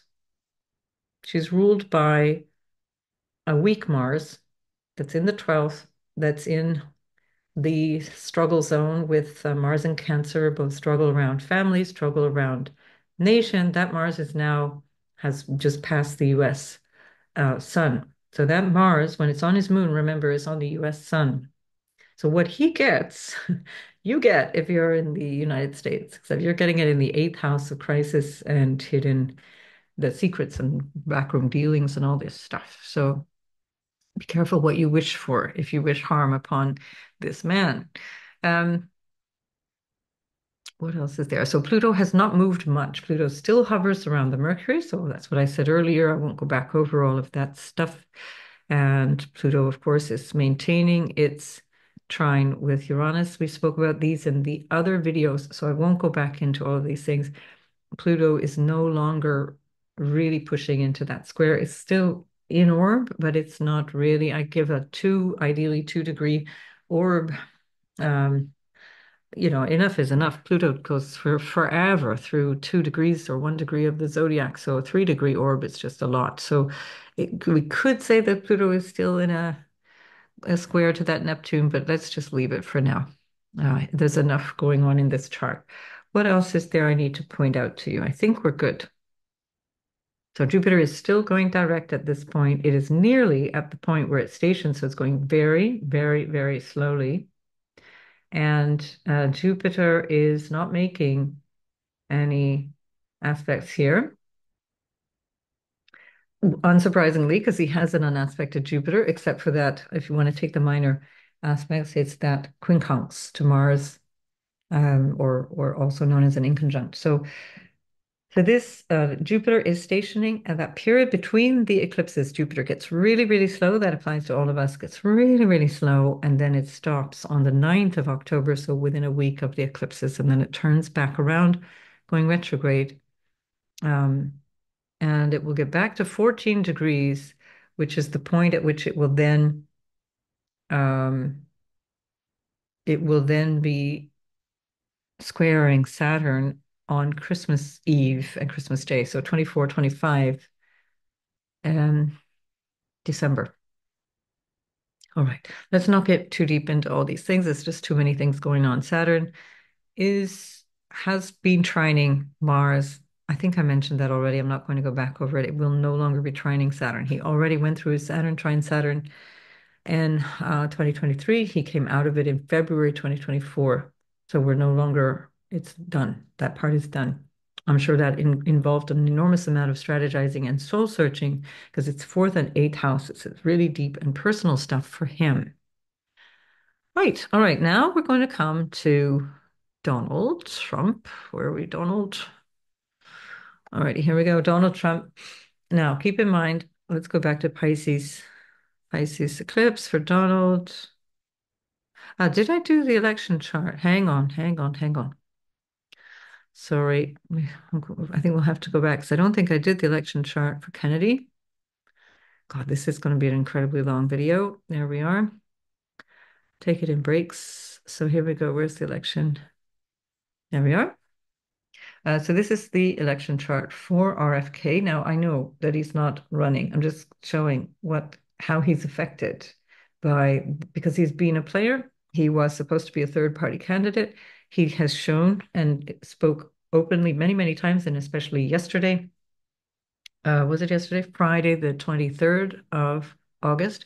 He spoke very candidly about how the Democrats had prevented him from being on the Democratic ticket and then have done everything in their power through the media to prevent him from appearing as a third party candidate. If you speak to, or if you hear from Jill Stein, you'll hear the same. If you hear from Marianne Williamson, you'll hear exactly the same. And going back many years, you would hear the same from Bernie Sanders. So that's not his story alone. That's a bigger story that has a very strong impact on the democratic process in the United States, so-called. Okay, so U.S. elections. So here we have now the one thing that really jumps out is that the Mars now is moving into his first house. So this gives him a certain amount of emphasis in terms of his assertion. Let's hope for that word to be more the thing as opposed to having to battle it out. Of course, keeping in mind that the North Node is still ruled by Mars all this time until the middle of January 2025. So for all of us, the North Node is ruled by Mars, and it's going back and forth between Cancer and Leo. In his case, going back and forth between the 12th and the first house. It's the same for Donald Trump. So this Mars is now moving into his first house. It's about building up strength, a conviction. His natal Mars, remember, is very strong. It's stubborn and full of passion and conviction. Whatever you think of the man, we can see that in the way that he comes across because he's full of passion and conviction. And so here we have a Mars that is even more stubborn. Another fixed Mars. He's got a fixed Scorpio, fixed water Mars. Now we've got a fixed fire Mars. So stubborn, not going to go without a fight. And here we have that Mars moving through the first house. Now, keep in mind that his chart mirrors Donald Trump's chart. So this is happening to both of them at the same time. So I'm fascinated to see what the dynamic is going to be between the two of them, because I just can't even get my head around it. Just wait until you see how they connect on their charts. So here we have on election day, we have the sun in the fourth house in the midpoint between Mars and Saturn and Mars in the natal chart. It's not quite the midpoint, but it's like middle in between the two of them. And it's in a trine to his moon. Very, very strong. It has passed the exact point of the trine, but it's in a trine to the moon. That is actually very favorable. So the sun trining the moon is a very favorable signature. The only thing is, it's in the fourth house. So we're not really keen when when we're talking about something that has to do with other, the worldly kind of dynamic, we would want to see the sun out in the public domain. In Kamala's chart, we see it in the fifth house. In his chart, we see it in the sixth house. In Trump's chart, we see it in the 11th house. The sun is in Gemini in the 11th for Trump. So he's front and center out in the world.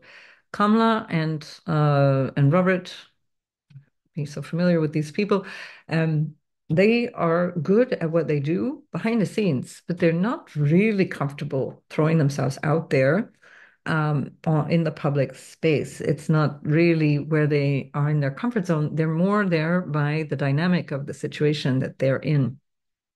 Now, it might be to a certain extent easier for Kamala Harris because it's a fifth house sun, and that often really likes to be seen. We also see with Robert Kennedy that there's a Pluto in Leo in the first house, also a deep need to be seen, but that often comes from the father. There's a need to be acknowledged by the father, not necessarily by the public. It can come through that way, though. Alas. Where was I going with that? Oh, yes. So it's not great to have the sun in the fourth house. It's not ideal. Doesn't mean that it's not possible to be successful at the goal, but it's not ideal. However, there is the North Node in the ninth house. There is the Jupiter that is in the 11th house, and it has already come to the Jupiter return, and it's going back to the second, let's say, swipe at the Jupiter return. So that's very favorable conditions, all in all, at the time of the elections. Um, we have a Jupiter that is almost exactly sextiling Chiron. The Chiron, I mentioned that in Kamala Harris's chart, that can be tricky in terms of how we feel about ourselves or how we feel in terms of our confidence. In his case, the Chiron is in the sixth house. There's a family duty, family obligation. I don't have a choice. I have to show up. I'm a Kennedy. This is that. And if you have this, you have to show up because you are a so and so, because that's what the family expected of you. You had to do this thing. Don't have a choice. It's an obligation that is based on a feeling of duty, also potentially a very profound inherent sense of guilt, and you don't even know why. It's inherited guilt.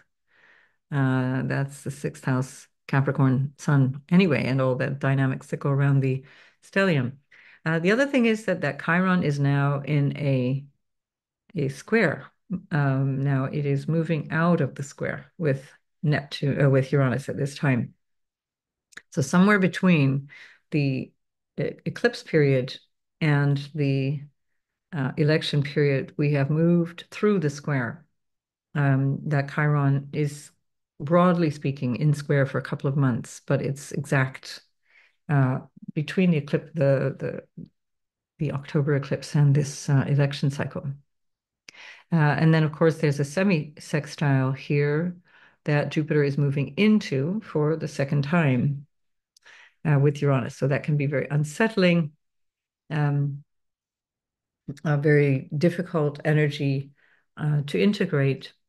Again, coming from the Uranus in the house of um, hidden self-undoing or hidden enemies or things that go on behind the scenes, house of loss potentially as well. We see that the moon is ruling from the sixth house. Now, it's not great. So it's a moon in the sixth house, and it's in its sign of detriment because it's the ruler of Cancer, which is the 12th house for him as well as for Trump, and it's in the sixth house. So it's not great. Again, it's not ideal from the point of view of uh, the condition that you want the moon to be in on the day of the election. So I set that for noon for the elections, noon on the 5th of November in Washington, D.C. That would be 9 a.m. on the Pacific coast. And basically, it covers the whole of the day because it takes 2.5 days for the moon to be moving through the sign, or a little bit over 2 days. It's not quite 2.5. So we see here there's a whole lot going on where we have things that are uncomfortable, things that are not good, both on a personal level as well as collectively. And again, for me, this means that there's something that's not going to work well at the time of these elections. It's not going to go as planned. And it remains to be seen why, because there's a whole lot of things that are changing and things that are moving. Okay, I'm going to leave it now, and I want to go back to Donald Trump so I can get this thing done because this is just going on and on and on. All right, here we go. Back now to Donald Trump, where I'm going to have to zoom a little bit quicker through these. Pisces eclipse for Donald Trump. Um, Yeah, so here we have Donald on the inside. We have Eris at six. So remember, Eris moves very, very slowly. So it takes years and years for Eris to change degree.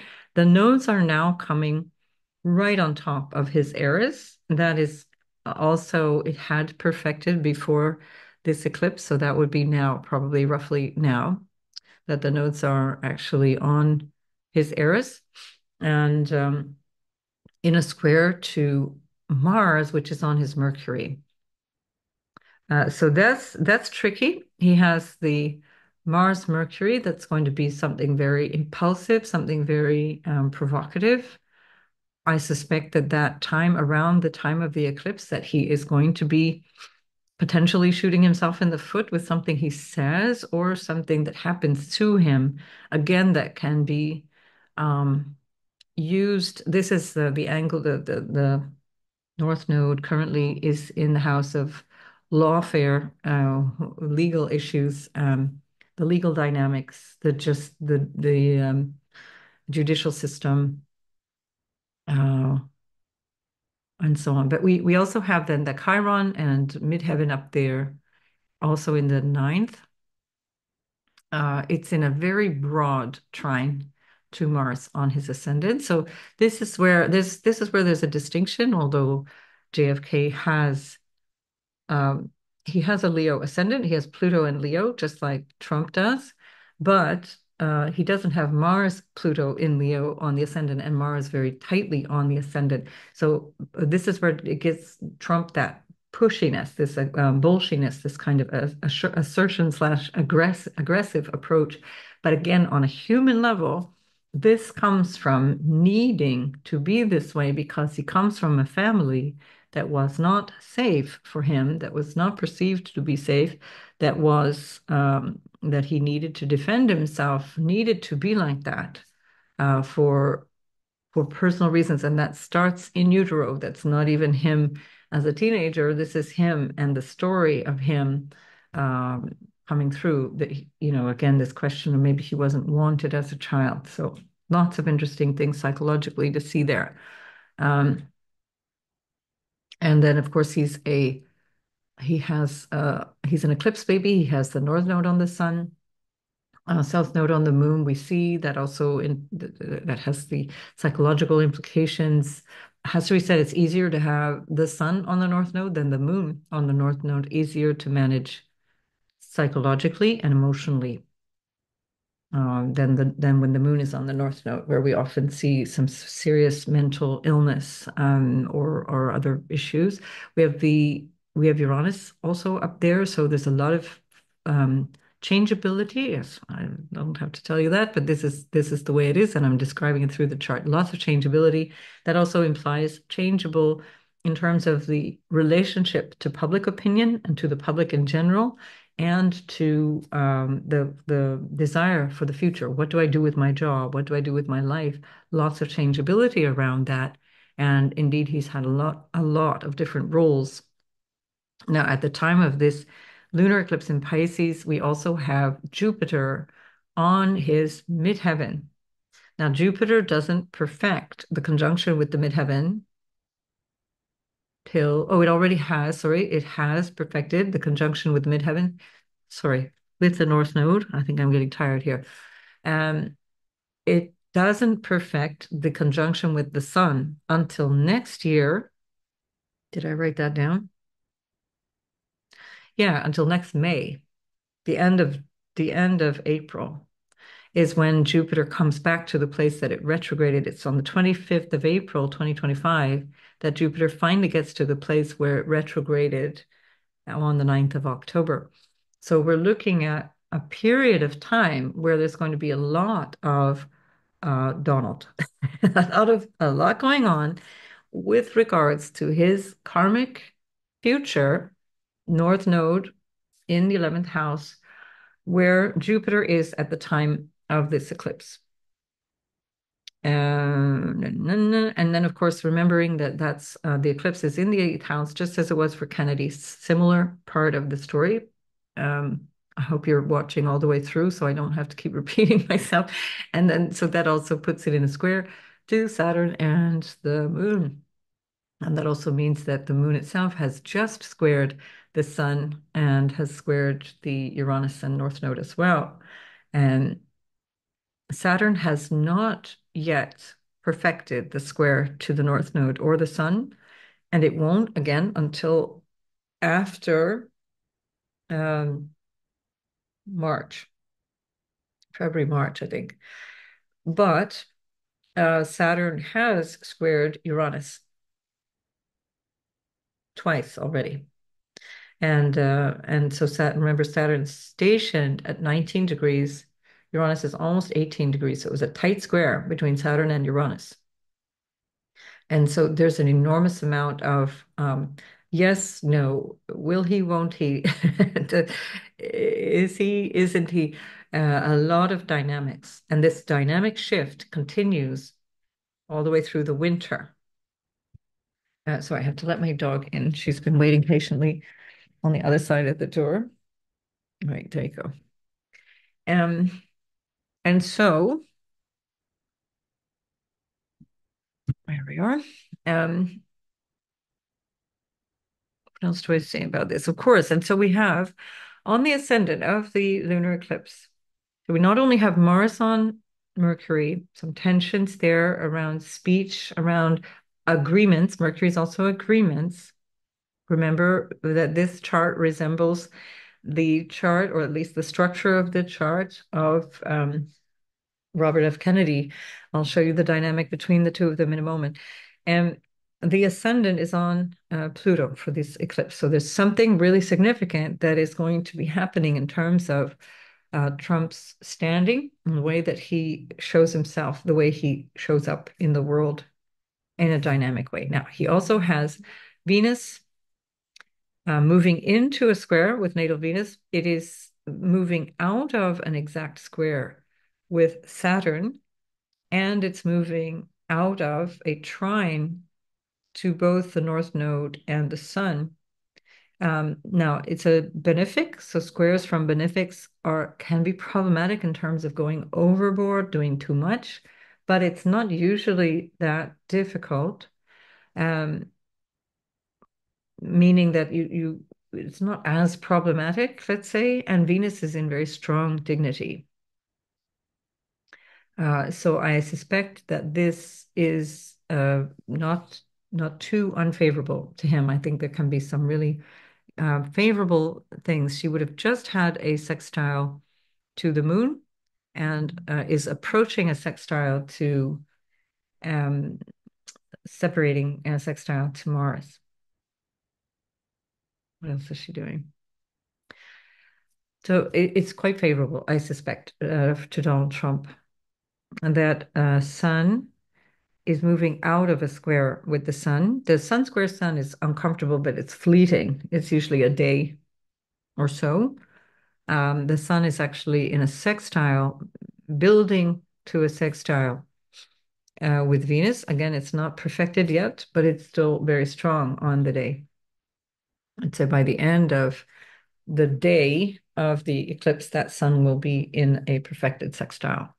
So it's really, really close. The Sun is also moving just out of a trine to the midheaven. So a really favorable time for Trump.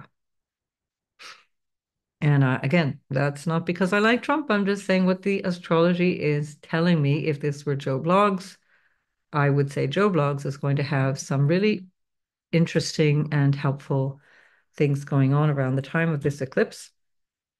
The South Node is on, it's approaching a conjunction to Neptune.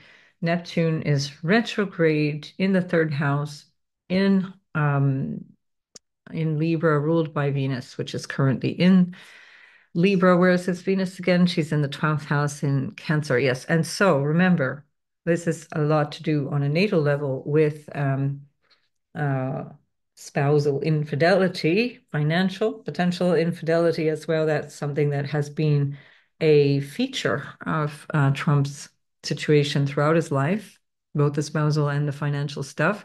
And that is squaring Mercury, so all the more so. And of course, remember we have the nodal axis squaring Mars. So the nodal axis is involved in that Neptune. So we've got Neptune, Mercury, Mars, and the nodes all piling in on that square. So there could be something that comes out of financial stuff, conflicts, or again, I'm going to use the word lawfare um, because of that Mars, because of that energy of Mars and the struggle for the Venus South Node in Libra. So the Neptune, um, it can be the South Node on Neptune in a natal chart when the South Node is crossing Neptune. It can be about really realizing disappointments or letting go of illusions or recognizing aspects of what we do, how we operate, that are actually a negative influence on these aspects of life. Um, Difficult to say, but we know that the DNC has also been going really hard against Trump and trying to. And by the way, I'm not going to pull up the chart of Biden because this will just go on forever. And he seems to have been sidelined pretty successfully and in a very humiliating way by his own party. And my opinion, that's not astrology, my opinion, sorry. He also, on the day of the full moon, the US government has actually released its opinion. I will link the file below this video for those who say that's all slanderous, which explicitly points to the corruption that the Biden family has undergone, which was widely known, which was not allowed to be spoken about, and which was all Russian propaganda until the point at which it actually is no longer Russian propaganda, it's just the truth. And so interesting timing on the day that he was going to speak at the conference. There's, of course, no coincidence in politics. They released this file, which shows that he has committed impeachable offenses. So this business of Trump being the only one that's done something wrong is an immature at best and a Pollyanna at worst way of looking at the political situation going on right now. So um, maybe, reconsider who your favorites are and just realize that there are no good guys in this scenario. So I'm going to move now to the Libra. Sorry, no, that's Kamala. Hang on. The Libra eclipse. And so here we have the Libra eclipse that's going to be just 2 weeks after this point. We still haven't got a retrograde Jupiter, so Jupiter is still creeping its way forward. It has now gone to the midpoint between the North Node and the sun, so it doesn't perfect on the sun yet until, remember, April. So he's not going to get the benefit of Jupiter on the sun, but he does get whatever the karmic benefit is for him. Difficult to say, of Jupiter on the North Node. Lots of expansiveness, lots of open support in the public domain. And where else are we with all this? So we've got the Uranus that is again all this year. It's on his midheaven. It's back and forth again. It's part of this story. Uranus is very, very tightly squaring that Mars. So Uranus is squaring that Mars quite tightly, but really now it is in a really tight square. It's moving back to perfect that square on the 2nd of October. So within, let's say, by the time Jupiter stations, the Uranus Mars square is going to perfect. So that can be quite shocking and uncomfortable. Difficult to predict again. That's going to have some implication on his personal, let's say, his career ambitions or the way that he shows up in the world or his authority out in the world.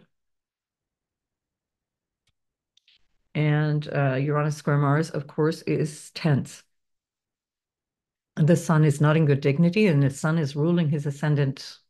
So we're again looking at these things from the point of view of essential dignities, tells you a lot about how things can pan out, because when the sun is, it's in its fall, the sun is exalted in Aries, it's in its fall in Libra, and it's also in a south node eclipse. So the sun is eclipsed, it's a solar eclipse, and it's eclipsed, the south node is there.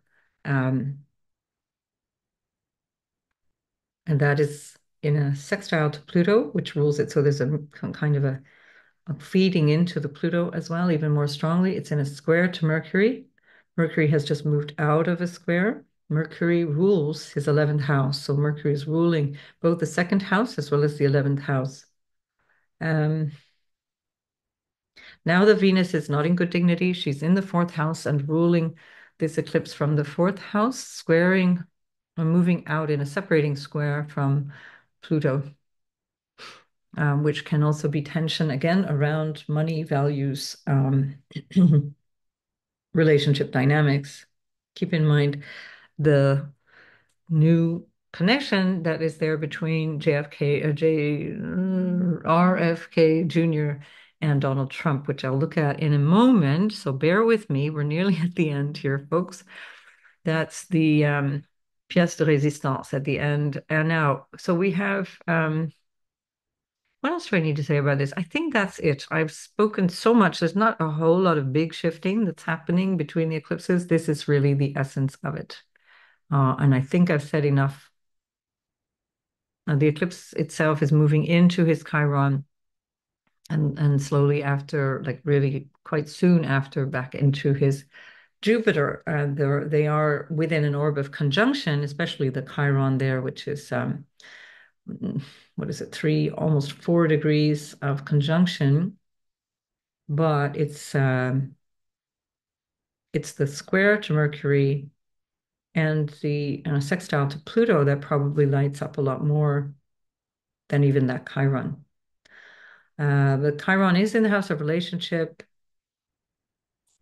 We Yeah, you see, so I think yeah, this could also have something to do with the relationship between him and RFK Jr. All right. I'm going to leave it at that. I think we've got enough elements here to see things are not too bad for Trump. Again, that Mars in the 12th house, we'll see on the election day that it's in the first house again. Now let's go to the elections. Doodly do. So here we go. Mars in the first house. What is it poking at? What does it poke at?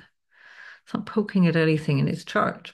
So it's just now Mars has moved out of the hidden enemies sector of the chart, the loss sector of the chart. It's moving in to a, let's say, more dynamic place, a more comfortable place, because Mars in Cancer is really not comfortable. Mars is exalted in Capricorn, his sixth house, and it's in its fall in Cancer. Talks a lot about infighting and It's not a nice energy. So we've still got this opposition, Mars-Pluto opposition within orb, but it's no longer exact. So that was just before the elections, the end of October. We have the uh, Mars in Cancer at the end of Cancer with Pluto at the end of Capricorn in their opposition. We will have more oppositions the end of November, beginning of December, and then again in April. So there's three passes here, these oppositions. Um, Mars does not reach the Pluto when it's stationed, so it's just going to be here on the election day. It's really it's acting in a way that is almost peregrine. There's no aspect except to that opposition with Pluto, which is an out of sign opposition. It still counts, but it's out of sign. So it's still there. It's just not so obvious. Yeah, sorry. Yeah, but on the day we've got Mars in a trine, uh, 3 degrees away, 3.5 degrees away from a trine to Mercury in the fifth house, which is ruled by that Jupiter retrograding over the North Node in the 11th house. So again, not a comfortable Jupiter but it's still, again, the benefics are more helpful, even if they're not in great shape, they're still relatively helpful. That Mercury, what's Mercury doing to any of this stuff? Yeah. And the South Node is almost, within 7 arc minutes of conjunction to his Neptune. Um, and still in a square, but now a much weaker square, still 3-ish degrees of a square to Mercury. So there can really still be, he might be in danger of something that comes up from hidden enemies based on the eclipses, especially starting in September. That was the other thing. The 18th of September, he was supposed to be arraigned in court by the New York prosecutor, New York State prosecutor, something like that. Please check, maybe write something in the comments if you know anything more about that, if that's the case. So they were picking that date. So he's going to get into some kind of mess, some kind of hot water, but I don't think it's going to do permanent damage, to be honest.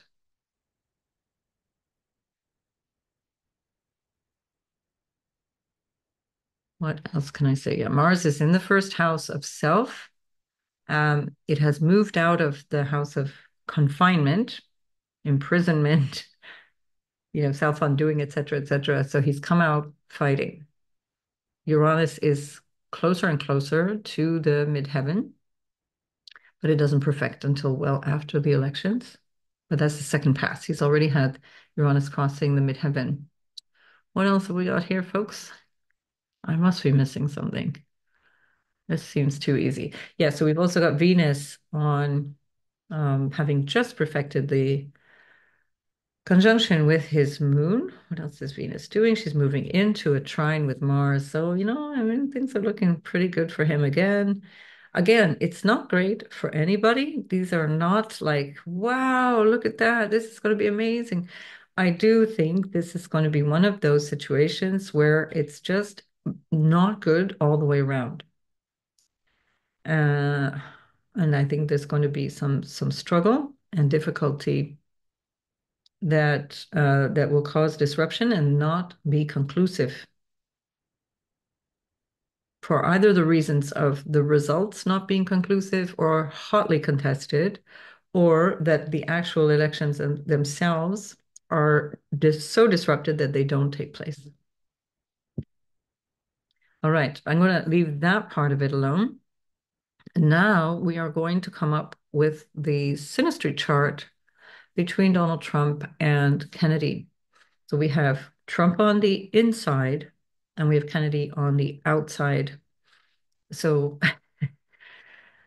so this is quite the dynamic. So we do remember we had the Kennedy signature here, the Saturn Mars. It's in Trump's fourth house of personal emotion, what makes him feel secure, what makes him feel connected, grounded, etc.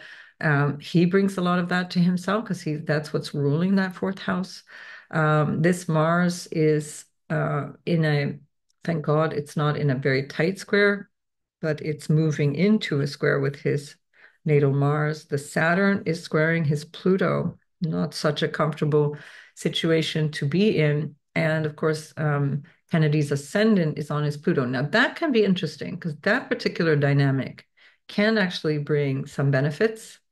Um, Kennedy's Pluto is also moving away from Trump's Mars. So another way of looking at that is that Kennedy is avoiding conflict that might come from the direction of Trump, but only to keep the show on the road, as it were. We see that a lot of the energy that Kennedy brings to the gravitas and the commitment and the hard work goes into Trump's sixth house, which can bring a lot of support.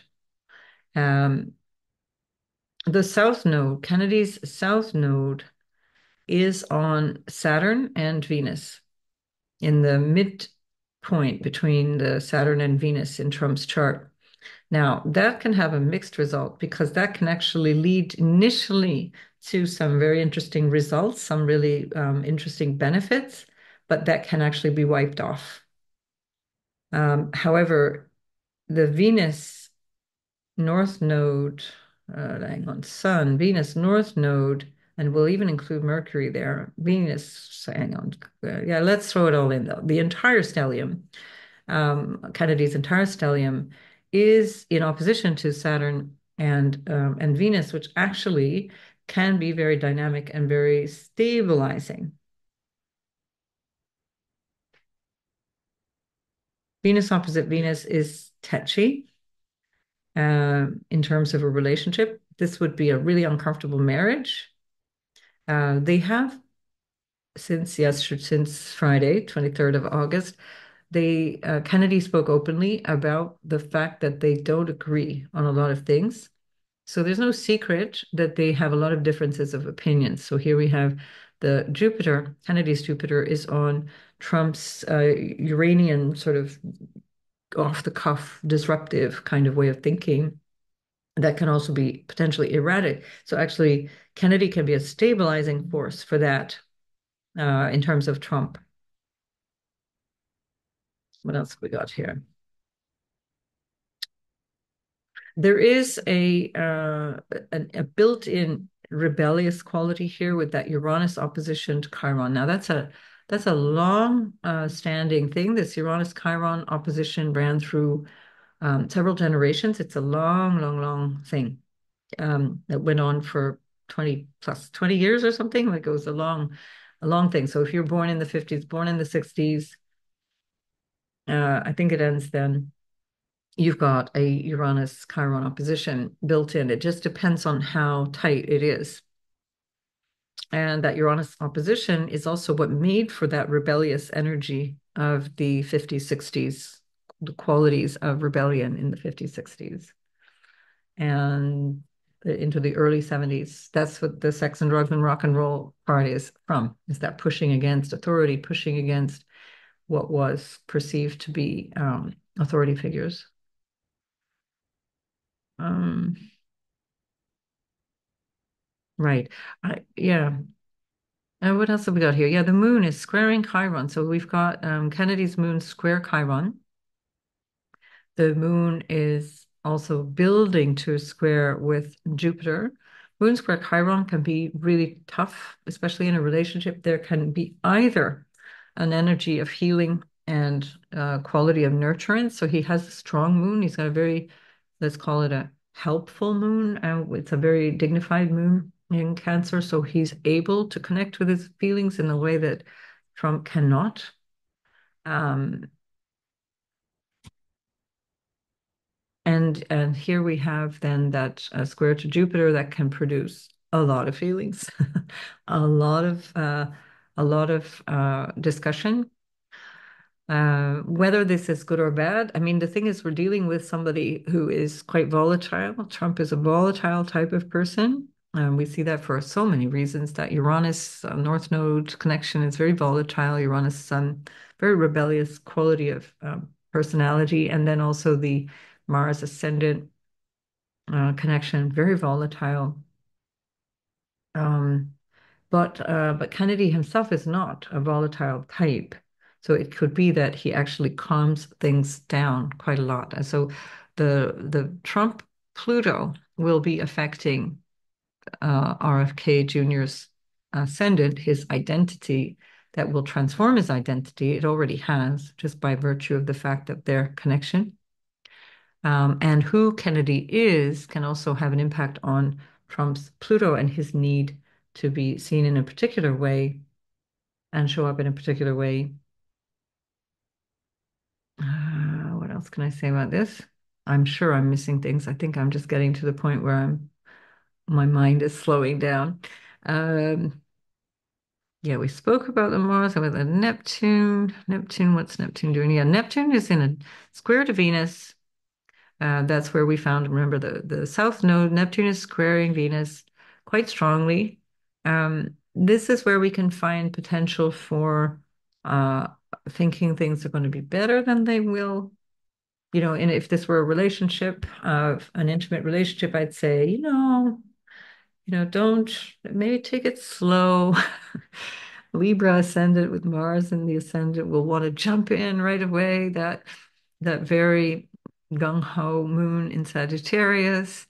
Um, Uranus and the sun on the North Node, lots of jumping in before really paying attention to the details, and that Neptune can have things looking just a little bit better than maybe they are. It's also, however, in a square to Saturn, so there is some kind of a grounding, slowing effect of that as well. And the Neptune is moving out of a just 3+ degrees of a trine. So Neptune, Sun, um, that can also have an impact on the way that we see Trump.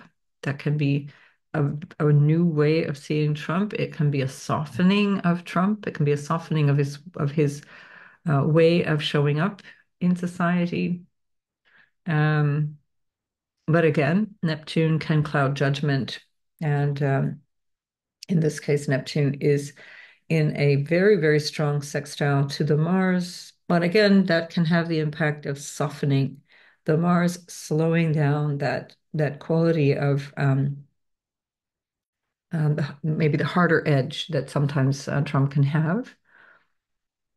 Neptune and Mars can also be a little bit of confusion around aims and goals. It's a sorry, did I say square? It's a sextile. So it's actually not super challenging. It's just that there can be a little confusion around the goals. It's the same that we could say almost the same for the ascendant. It is actually almost 4 degrees of a sextile away. What else is Neptune doing? Neptune in conjunct the midheaven. Yeah, it's a challenging one. If this were a couple, I would say get yourself a really good marriage counselor, and you can work through some of these things and end up with some really productive ways of moving forward. Um, and hopefully they have people on their team that can help them coordinate. So we'll see. Let's see how long this lasts. But I do believe that in any case, Kennedy is a net benefit for the Trump campaign, through the gravitas, through the hard work, and through the what's the word? The resilience that he shows. They both are very resilient for different reasons. They're both extremely resilient people. Um, and Kennedy feels the emotional sting much more than Trump. Trump lets it all roll off his back. Kennedy feels it really, really powerfully. And he's just learned how to overcome it. And it's part of his feeling of, I've just got to grin and bear it.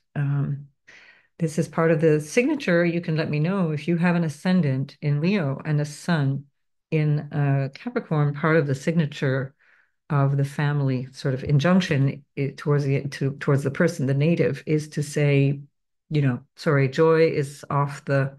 We don't get joy. This family does nothing for joy. You just sort yourself out, get on with it, forget joy. It's all about duty. So, all right, folks, I think that's it. I'm going to wrap it up anyway. This is just going on and on and on. So there we are. And let me know what you think in the car. I have no doubt you will let me know what you think in the comments. And and I look forward to seeing you in another video. Bye for now.